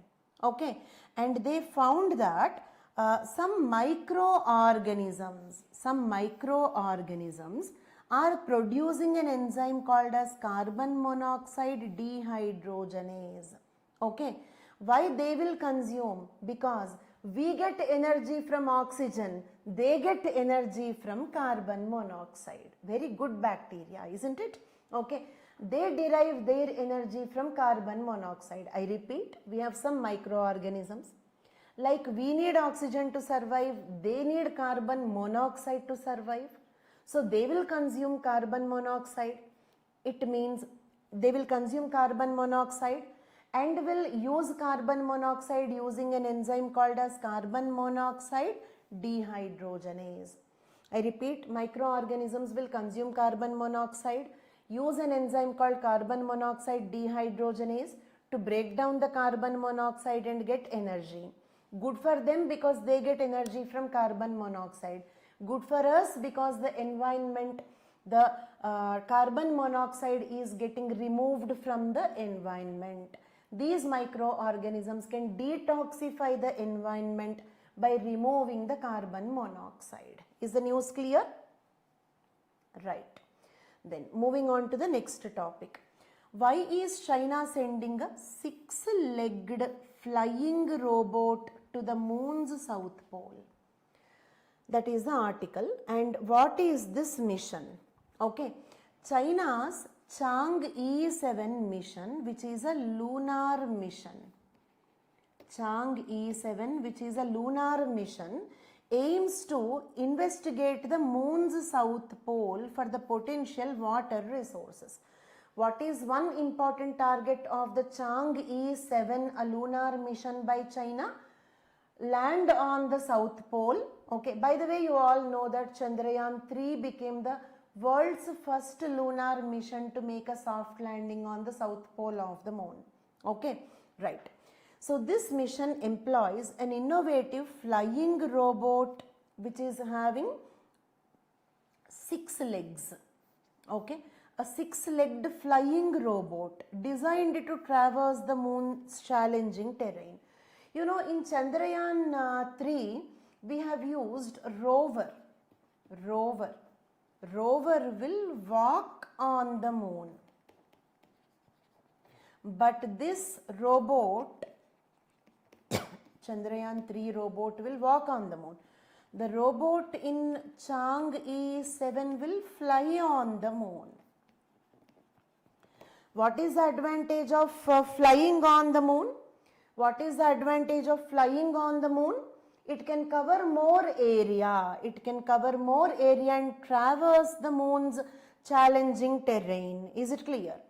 This initiative is a part of China's broader strategy to establish a permanent base on the moon. What is the final target of China? To establish a base on the moon. A long-term stay on the moon. Is it clear? China's final target is a long-term stay on the moon. Can we proceed? Right. The next topic is about Ebola virus vaccine, a groundbreaking Ebola vaccine trial launched in Uganda. Okay? Ebola vaccine, right? We already have licensed vaccines for Ebola's Zaire variant. First of all, what is an Ebola virus? Ebola virus is a zoonotic virus. It comes from the wild animals to humans. Okay, it will come from the wild animals to the human beings. Okay, and it is having a fatality of 50% fatality. Fatality means death rate. If 100 people get infected by Ebola, approximately 50 of them will die, and it will cause hemorrhage. It will cause hemorrhage. Hemorrhage means internal and external bleeding. Internal and external bleeding. This is the story of Ebola virus. Okay, Zaire variant and Sudan variant. They are two variants of Ebola. The variants are named after the place in which those cases are reported. Okay, this variant cases are reported more in Sudan, like that. Okay, like for COVID-19 we have Omicron variant, Delta variant, like that, Zaire variant, Sudan variant. For Zaire variant we already have licensed vaccines, but for the Sudan variant we do not have a vaccine. For Sudan variant we do not have a vaccine as of now. Now the news is about a vaccine trial for the Sudan variant. Okay, this is the first time a vaccine is being assessed for the clinical efficiency. Okay, assessed means what? Okay, testing whether it is. Assessed means it tested.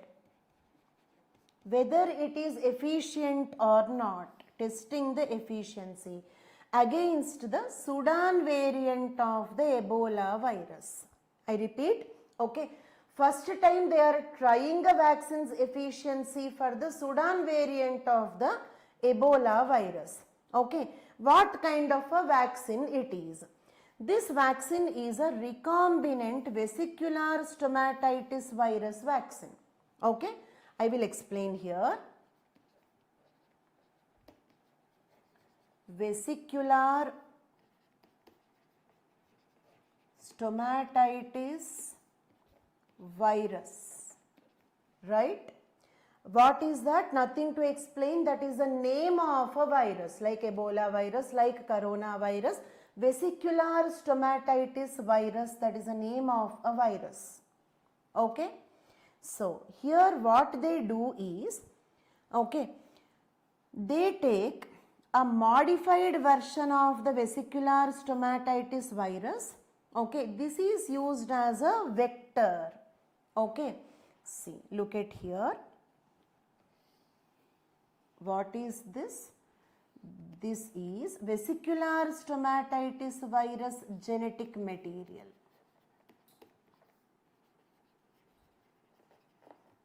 And why are we using it? It is used as a vector. Vector means what? Carrier. Is it clear? They are using vesicular stomatitis virus as a carrier or a vector. Yes, clear till now? Okay, vesicular stomatitis virus, that is the name of the virus. Imagine the circle that I have drawn is the vesicular stomatitis virus genetic material. Okay, then here what we have added is, look at here, to that we have added, this is Ebola virus Sudan variant. Sudan variant gene is kept in that. Is it clear? Okay, this is the carrier. Vesicular stomatitis virus is the carrier. What it is carrying? Ebola virus gene it is carrying. Is it clear? Okay, yes, it is used for the Sudan variant. Sudan variant of the Ebola virus gene. Okay. Now, this combination is called as, I mean these two together, okay, the vector plus the Ebola, this yellow color and the red color together is called as recombinant. Recombinant means what? A new combination. Recombinant, okay, vesicular stomatitis. Recombinant vesicular stomatitis virus. Is it clear? Recombinant vesicular stomatitis virus. And recombinant means what? A new combination. Okay. Tell me, what is this yellow color structure that I have drawn here? All of you please. The yellow color structure is the genetic material of the genetic material of the vesicular stomatitis virus. What is this red color?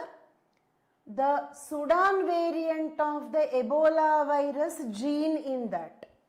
What is this combination of yellow and red color? A recombinant vesicular stomatitis virus. Okay. Then what we do here, we inject this one.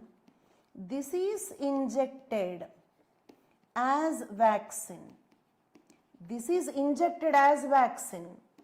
Okay. And once you inject this, okay, then the humans will release. The humans will produce the antibodies for the Sudan variant of Ebola virus. Is it clear? Okay. What are they injecting into my body? The vesicular stomatitis virus genetic material plus Ebola virus gene. Who is the hero here? Ebola virus gene. Who is the carrier carrying that? Vesicular stomatitis virus genetic material. This combination is called recombinant vesicular stomatitis virus. I am injecting that. It means the Sudan variant of the Ebola virus genetic material went into my body. Then my immune system will produce antibodies for that variant of the Ebola. So even if I really get the Ebola virus infection, my immune system is ready to fight with that. That is the news here. I hope it is clear. Okay. Then using this vesicular stomatitis virus as a vector, not only Ebola, Nipah virus, HIV virus vaccine also can be made. Okay. Means what? Like this. Look at here. Okay. This is vesicular stomatitis virus. Okay. Then what it is? Nipah virus gene. Same way, what is this? HIV gene, AIDS gene. Okay. In what? In the same vesicular stomatitis virus. What are these two? They both are recombinant vesicular stomatitis virus vaccines for, okay, Nipah and HIV. Okay. It means not only the Ebola virus using the same recombinant vesicular stomatitis virus vector vaccines can be made for Nipah and HIV also. Okay. So the right answer, as you all said here, is D is the right answer. Which of the following vaccines are developed using recombinant vesicular stomatitis virus vector? All the above. Right? Now, moving on to the next topic. The next topic is about the cross-blood kidney transplantation performed on Bombay blood group patient. Okay? Cross-blood kidney transplantation. Okay? Means what? There is no blood group matching. For example, I am B blood group. A blood group person's kidney is transplanted into my body. Is the case clear? Okay. Organ transplantation without blood group matching. The doctors in Chennai successfully conducted the first ever cross-blood kidney transplant for a patient with a rare Bombay blood group. There is a rare blood group called Bombay blood group. Is it clear? Okay. And so, getting the same blood group person to donate kidney is very difficult. Is it clear? I repeat, there is a rare blood group called Bombay blood group. So, if a Bombay blood group person needs a kidney, getting a kidney from the same blood group person is very difficult. Okay. So, therefore, they have taken the kidney from a person who belonged to a different blood group and then transplanted the kidney into his body. Can we proceed? Okay. What is this Bombay blood group? Okay, this is called Bombay blood group because this particular blood group was first time identified in a person belonging to the Bombay city. Is it clear? It is different from the ABO. Okay, it is different from ABO, right? This blood group was found in a person belonging to a city, Bombay city. Therefore, it is called Bombay blood group. Okay. See. Now, I will try to explain what is this Bombay blood group, but complete focus here. It's a difficult to understand point, but I will try to explain. So, complete focus. Okay. Right. You have A blood group. Okay. A. Okay. Right. Say, imagine this is the RBC.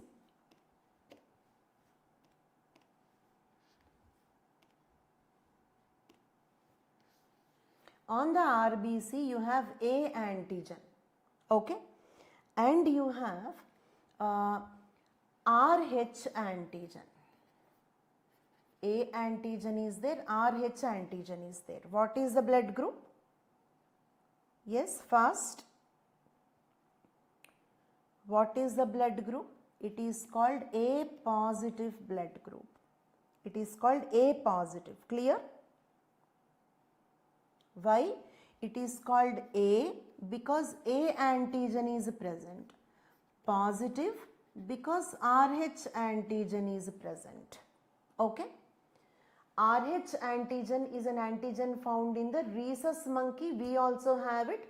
If the RH antigen is present, we call the blood group as positive. If the RH antigen is absent, we call the blood group as negative blood group. Remember this. Okay? Right. Next, you have to guess. Okay, this is the RBC. A antigen is present, but RH antigen is absent. Which blood group is this? First, which blood group is this? Yes? A negative. A negative. Very good.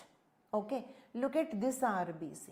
You have B antigen and RH antigen. So, which blood group is that? Which blood group is that?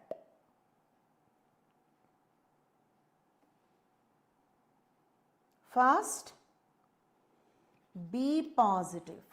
Okay. Now look at here. You have B antigen but RH antigen is absent. So, which blood group is that? B antigen is present but RH antigen is absent. So, which blood group is that? B negative. B negative. Then look at here. Okay. A antigen is present, B antigen is present and RH antigen is also present. Which blood group is this? A antigen is there, B antigen is there and RH antigen is also there. Which blood group is that? First, AB positive. AB positive. Okay. So, A antigen is present, B antigen is present but RH antigen is absent. Which blood group is that? Which blood group is that? AB negative. AB negative. Okay, look at here. A antigen is absent, B antigen is absent, just RH antigen is present. So, which blood group is that? Which blood group is that? O positive. Okay. A blood group, A antigen is absent, B antigen is absent, RH antigen is also absent. So, which blood group is that? Which blood group is that? O negative. Is it clear? That is called O negative. Is it clear? But all of them, so there are total 8 blood groups I have given here, isn't it? I have given total 8 blood groups.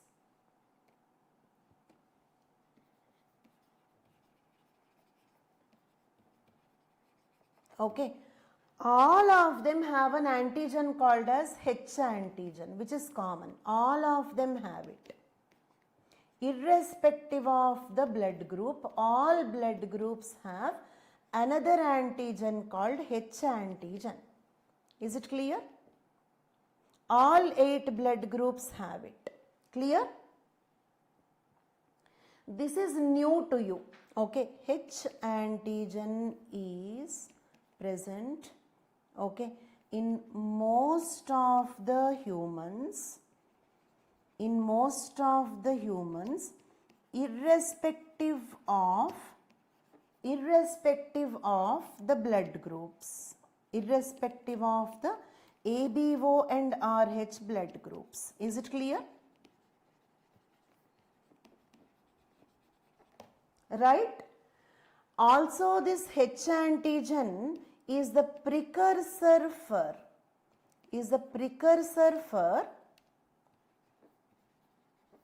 A and B antigens. It is the precursor for A and B antigens. Is that clear? Means what? H antigen will make the A and B. H will make, it's like raw material. It's like the raw material that makes A and B antigen. Is it clear? Okay. H for human you can assume, okay, Priya, but not important. Okay. Done. Now coming to the special case, that is, okay, what is H? That is the name of an antigen. Okay, you can assume human, H for human you can assume. Okay, there will be a complicated chemical name, but you don't need that. Okay, there is a complicated chemical name, but you don't need that. You can simply remember it as H, right? That is the name of an antigen.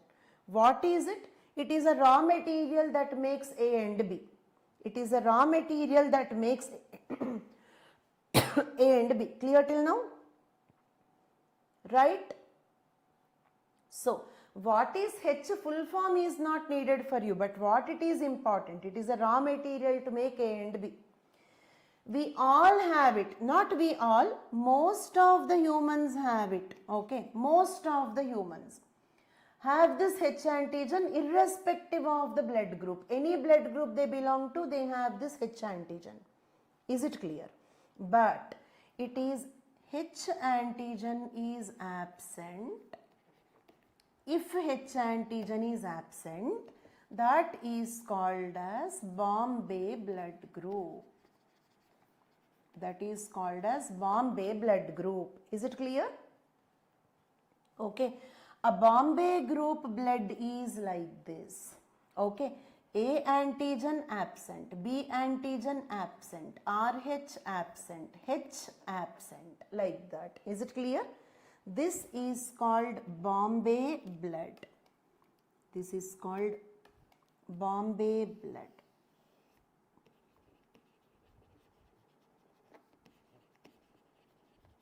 Okay.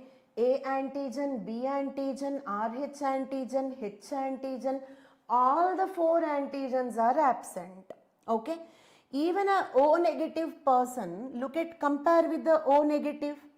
O negative will have, okay, in a normal O negative, okay, A is absent, B is absent, RH is absent.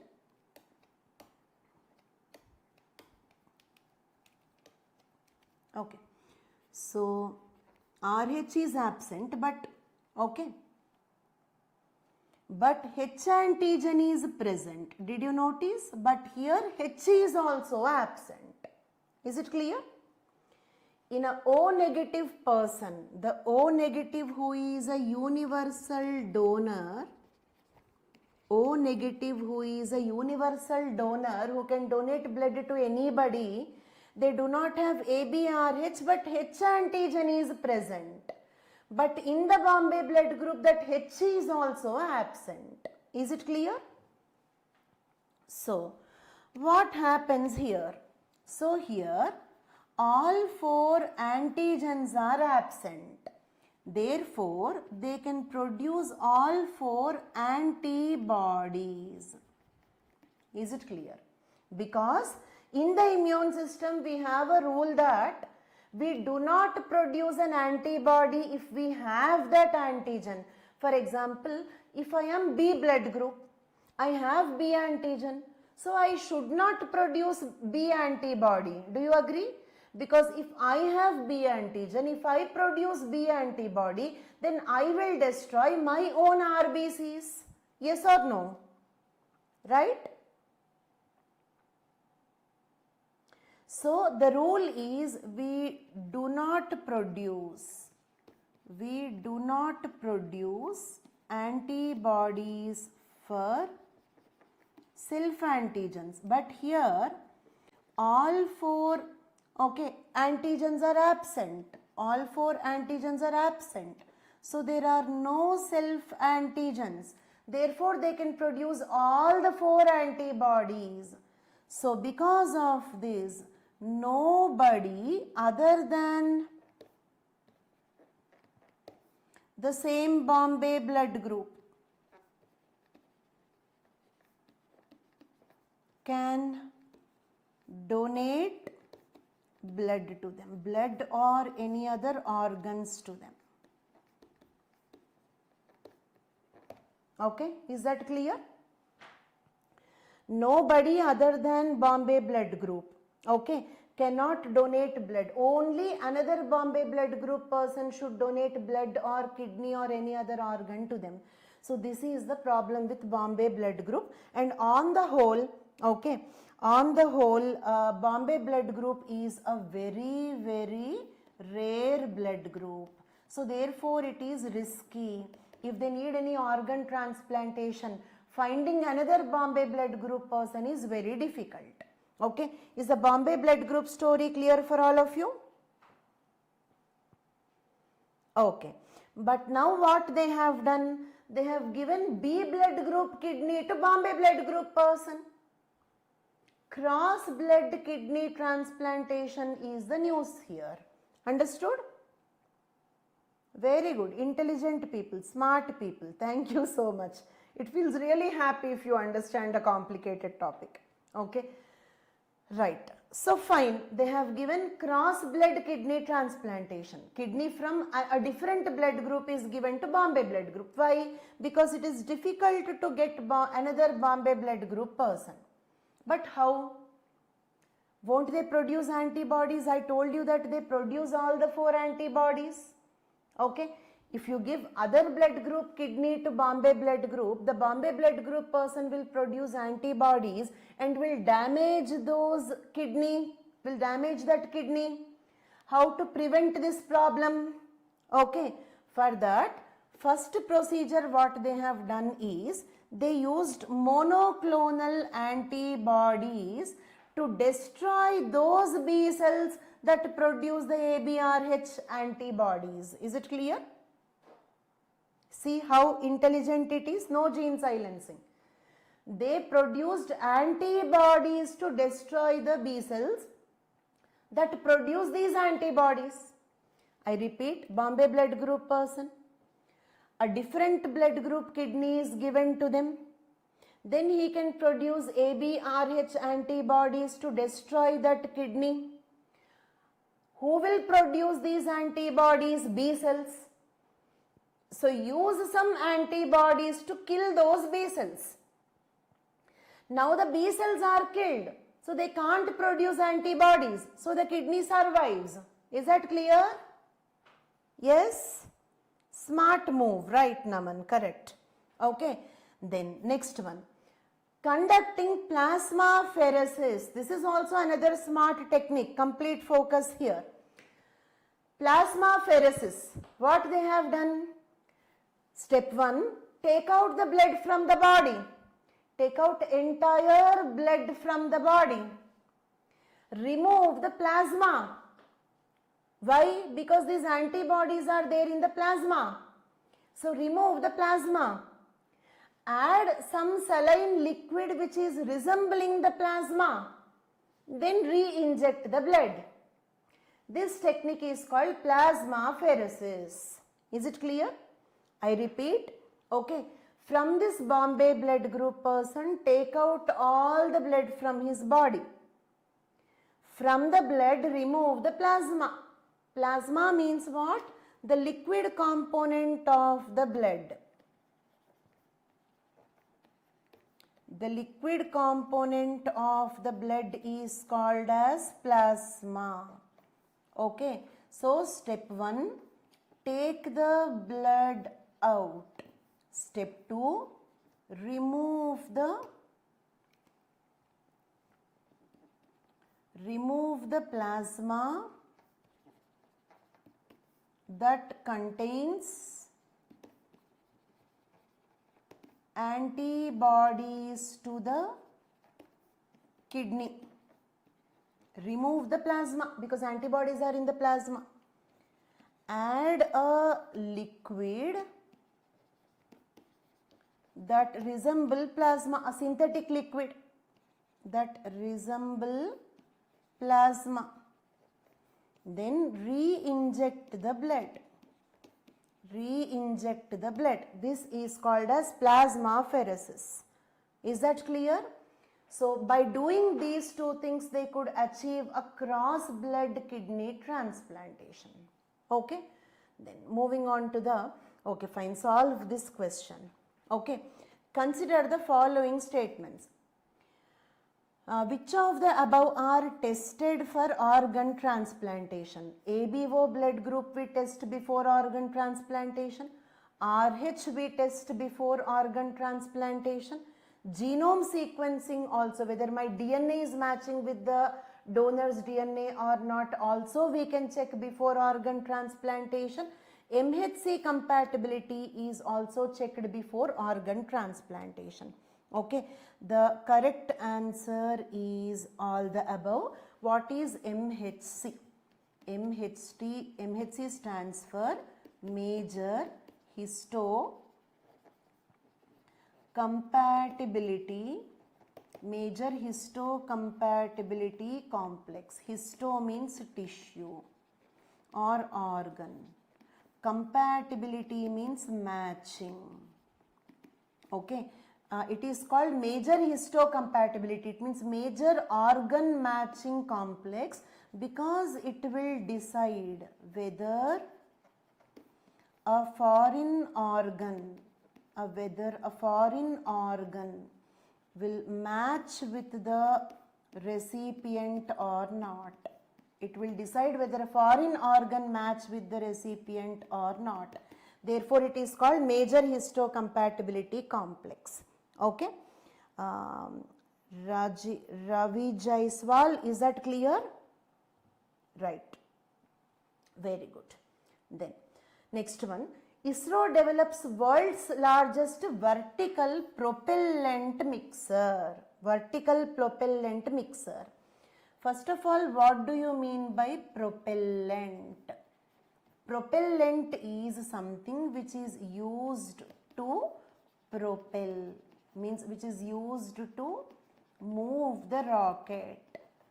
A propellant contains fuel plus oxidizer. Why don't we fill oxidizer in our car or bike? Because in our car or bike we use the oxygen present in the atmosphere itself. So we don't have to fill the oxidizer. But for a space rocket we have to use the oxidizer also, because in the space you don't have much oxygen. So therefore we have to use the oxidizer. Is it clear? Now we need a large size mixer. We need a mixer, means a mixing instrument, like a blender. Okay, a mixing instrument to mix these two, to mix the fuel plus oxidizer. Okay, and the news is world's largest vertical propellant mixer is developed by ISRO. Largest blender made, that is the news, right? Okay. Then next topic, AI powered tools generate real time insights into antibiotic resistance. So firstly, what are antibiotics? Antibiotics are the drugs that kill the bacteria. Drugs that kill the bacteria, right? and then the bacteria develop resistance to these drugs. Bacteria develop the resistance to these drugs. Clear? Okay. Such bacteria are called as multiple drug resistant. Multiple drug resistant. They are also called as superbugs. Superbugs. Why they are called superbugs?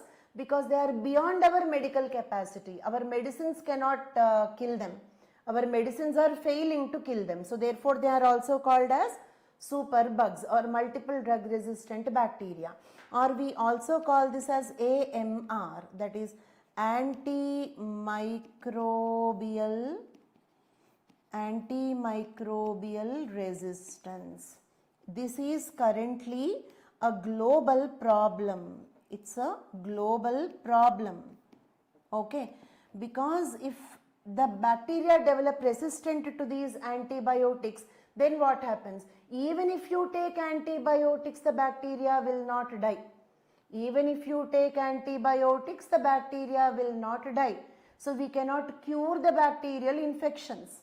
That is antimicrobial resistance. It comes because of the irresponsible usage of the antibiotics, using incomplete dosages. It means if a doctor prescribes 10 days, you take only 3 days and then stop.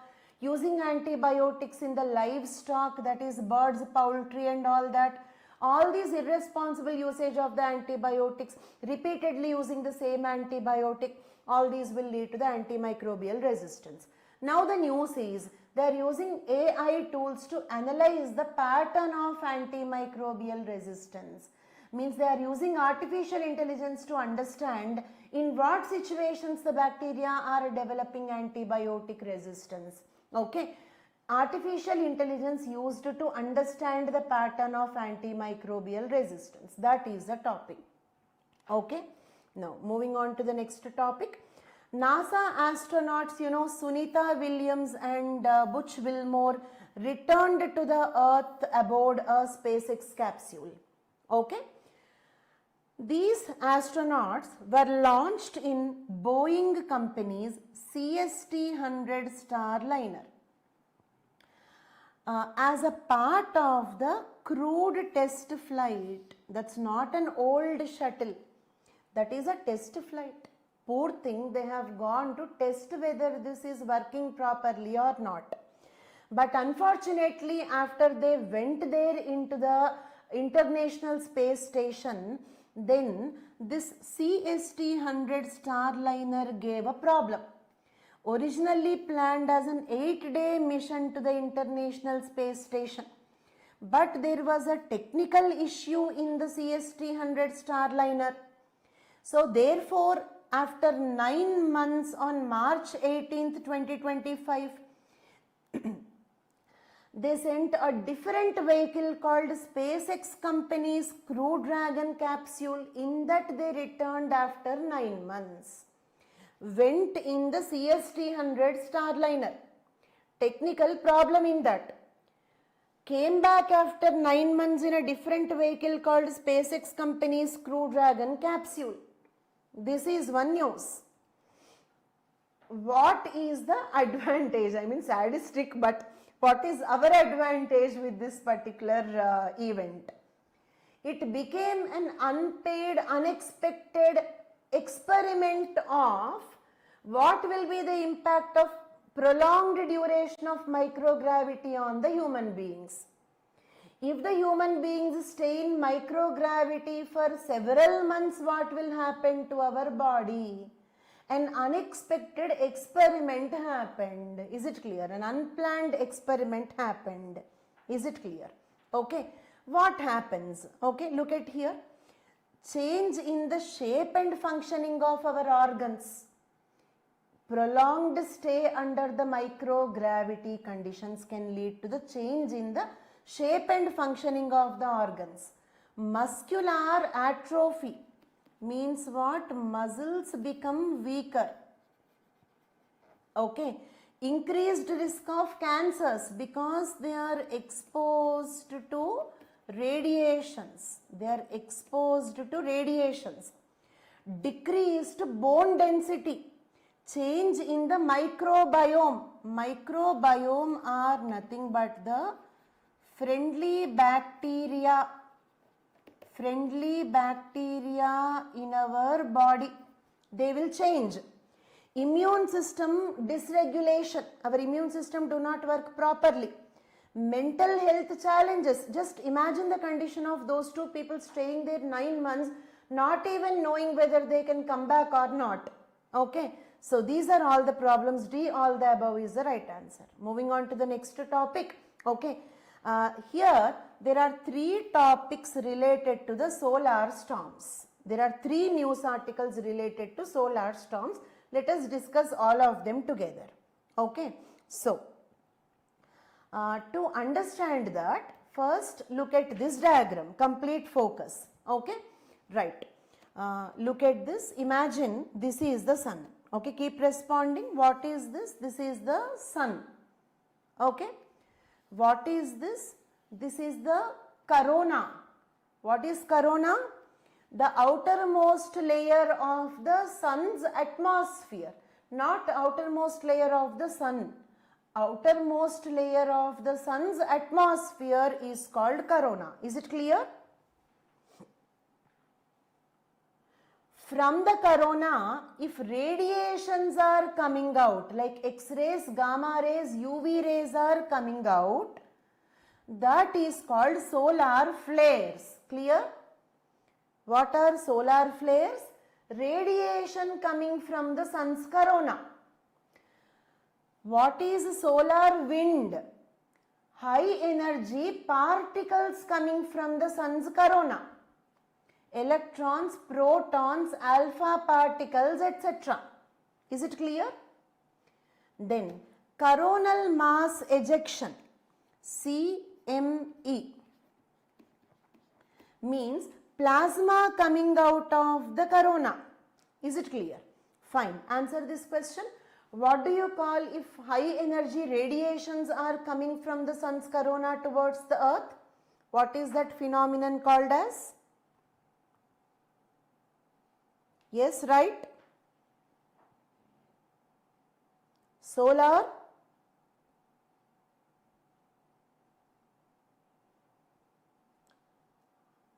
flares. What do you call particles coming out of the sun's corona? The particles coming out of the sun's corona? Solar winds. What do you call the plasma coming out of the sun's corona? By the way, what is plasma? Plasma is the 4th state of matter. You know, solid, liquid, gas. Plasma is the 4th state of matter.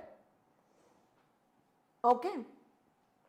So, if the plasma comes out of the corona, that is called as coronal mass ejection.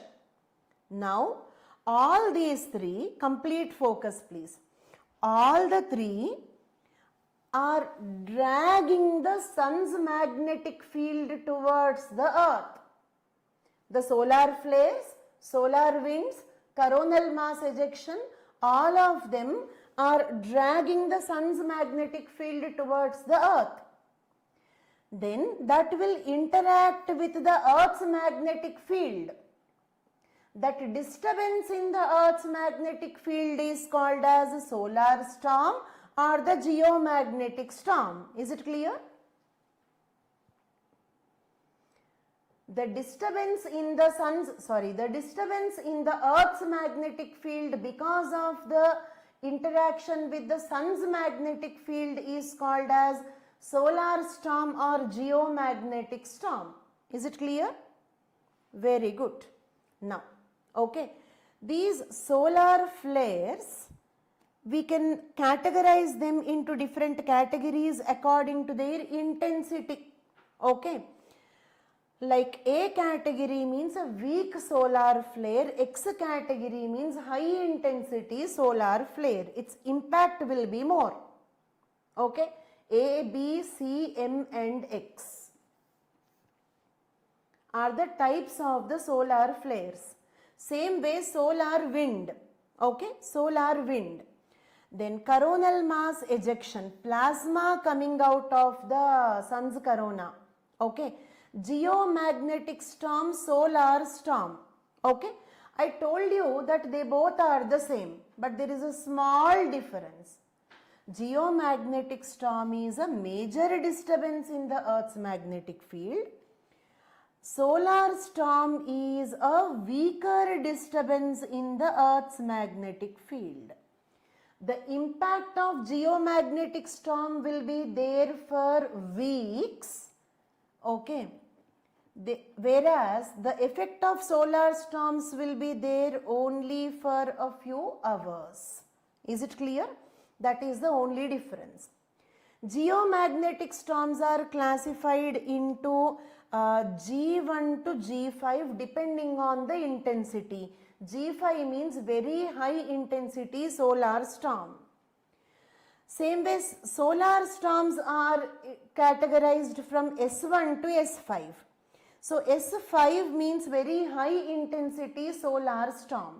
G5 means very high intensity geomagnetic storm. Is it clear? Right. Then one news is, okay, let us also see about this solar magnetic cycle. Use this word once, text me this word. Solar magnetic cycle. It is nothing but the polar shift. Polar shift. That is, sun's north pole will become the south pole and south pole will become the north pole. That polar shift is called as solar magnetic cycle. Okay, this occurs once in every 11 years. This solar magnetic cycle will cause something called as sunspots. Sunspots. Sometimes when you look into the sun, okay, you can see some spots like small shaded like areas you can notice. Those are called sunspots. They are formed because of the solar magnetic cycle. Okay, a sunspot will have a very dark region called as umbra and comparatively light region called penumbra. Umbra, penumbra together is called as a sunspot. Sunspot. It is formed due to the solar magnetic cycle. It is formed due to the solar magnetic cycle. Okay, right. Now you have solar minimum. Solar minimum means what? Solar minimum means minimum number of the sunspots. Means this is the beginning of the cycle. Okay, and you have solar maximum. Solar maximum means maximum number of the sunspots. Okay, means this is the ending of the cycle, solar magnetic cycle. Okay, when you have solar maximum, you can expect more solar storms. More solar storms or more geomagnetic storms. Okay, since last 2 years Earth is experiencing so many solar storms because we are in the solar maximum. Is it clear?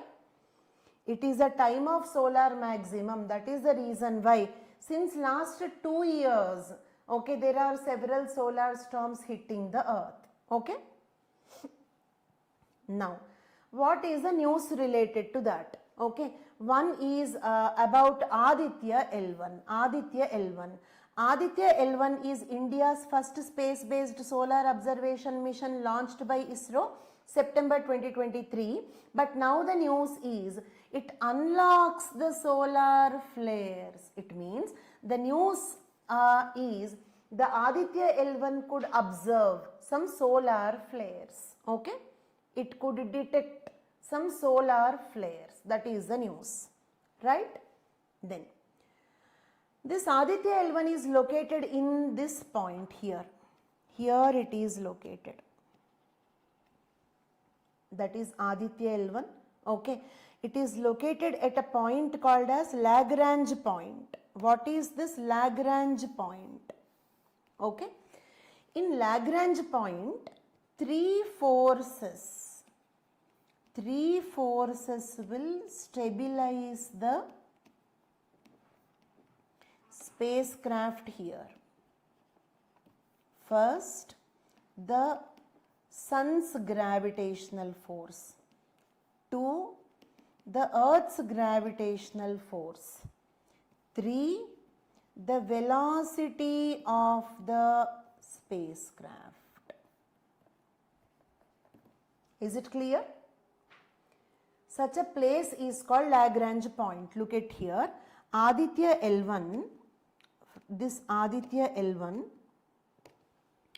sun's gravitational force is dragging towards the sun. Earth's gravitational force is dragging towards the earth. Okay?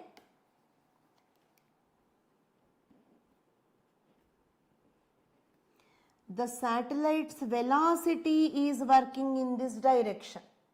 The three forces, 1, sun's gravity, 2, earth's gravity, 3, velocity of the satellite, the three forces, okay, will become equal and opposite. It will stabilize the Aditya L1. That is the reason why it is kept there. Okay. And the news is Aditya L1 could detect some solar flares. And there is another news called Chandrayaan 2 marks the first ever observation of the sun's impact on the moon.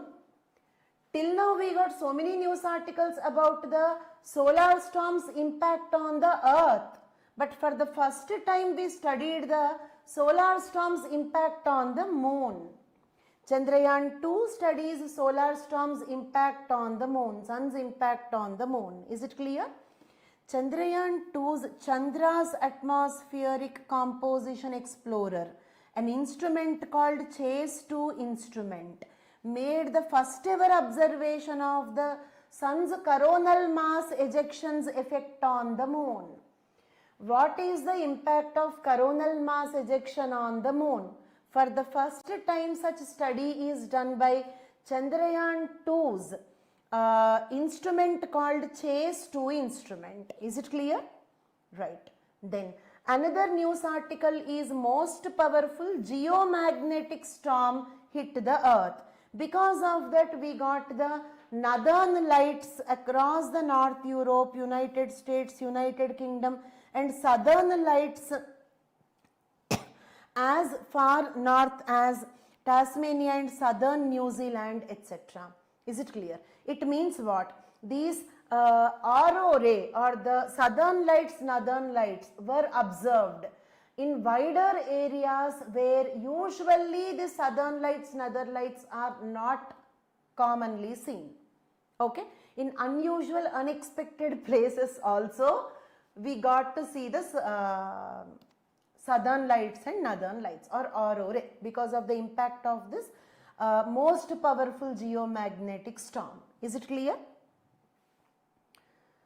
Southern lights, northern lights were observed even in those places where we do not commonly see the southern lights and northern lights because of the very high intensity geomagnetic storm. These are the three news articles. I first explained the terminology, then we covered three news articles related to the solar storms. Okay. Next news is about hantavirus and how does it spread? Hantavirus. Okay. Hantavirus is a family of the virus that cause flu-like symptoms such as fever, muscle pains, fatigue, that is tiredness, and within 1 to 8 weeks of exposure even the death can happen. It can cause hantavirus pulmonary syndrome, that is lungs will fail, and hemorrhagic fever with renal syndrome, that is kidneys will fail. Lungs and kidneys will fail and it can die. It spreads through deer mice, white-footed mice, rice rat, cotton rat, means mainly it will spread from the rats. Okay. What happens is the rats excreta, rats urine, rats stools will be there in the home, and we breathe the air which is coming through them. That can also cause the hantavirus infection. Okay, right. And it is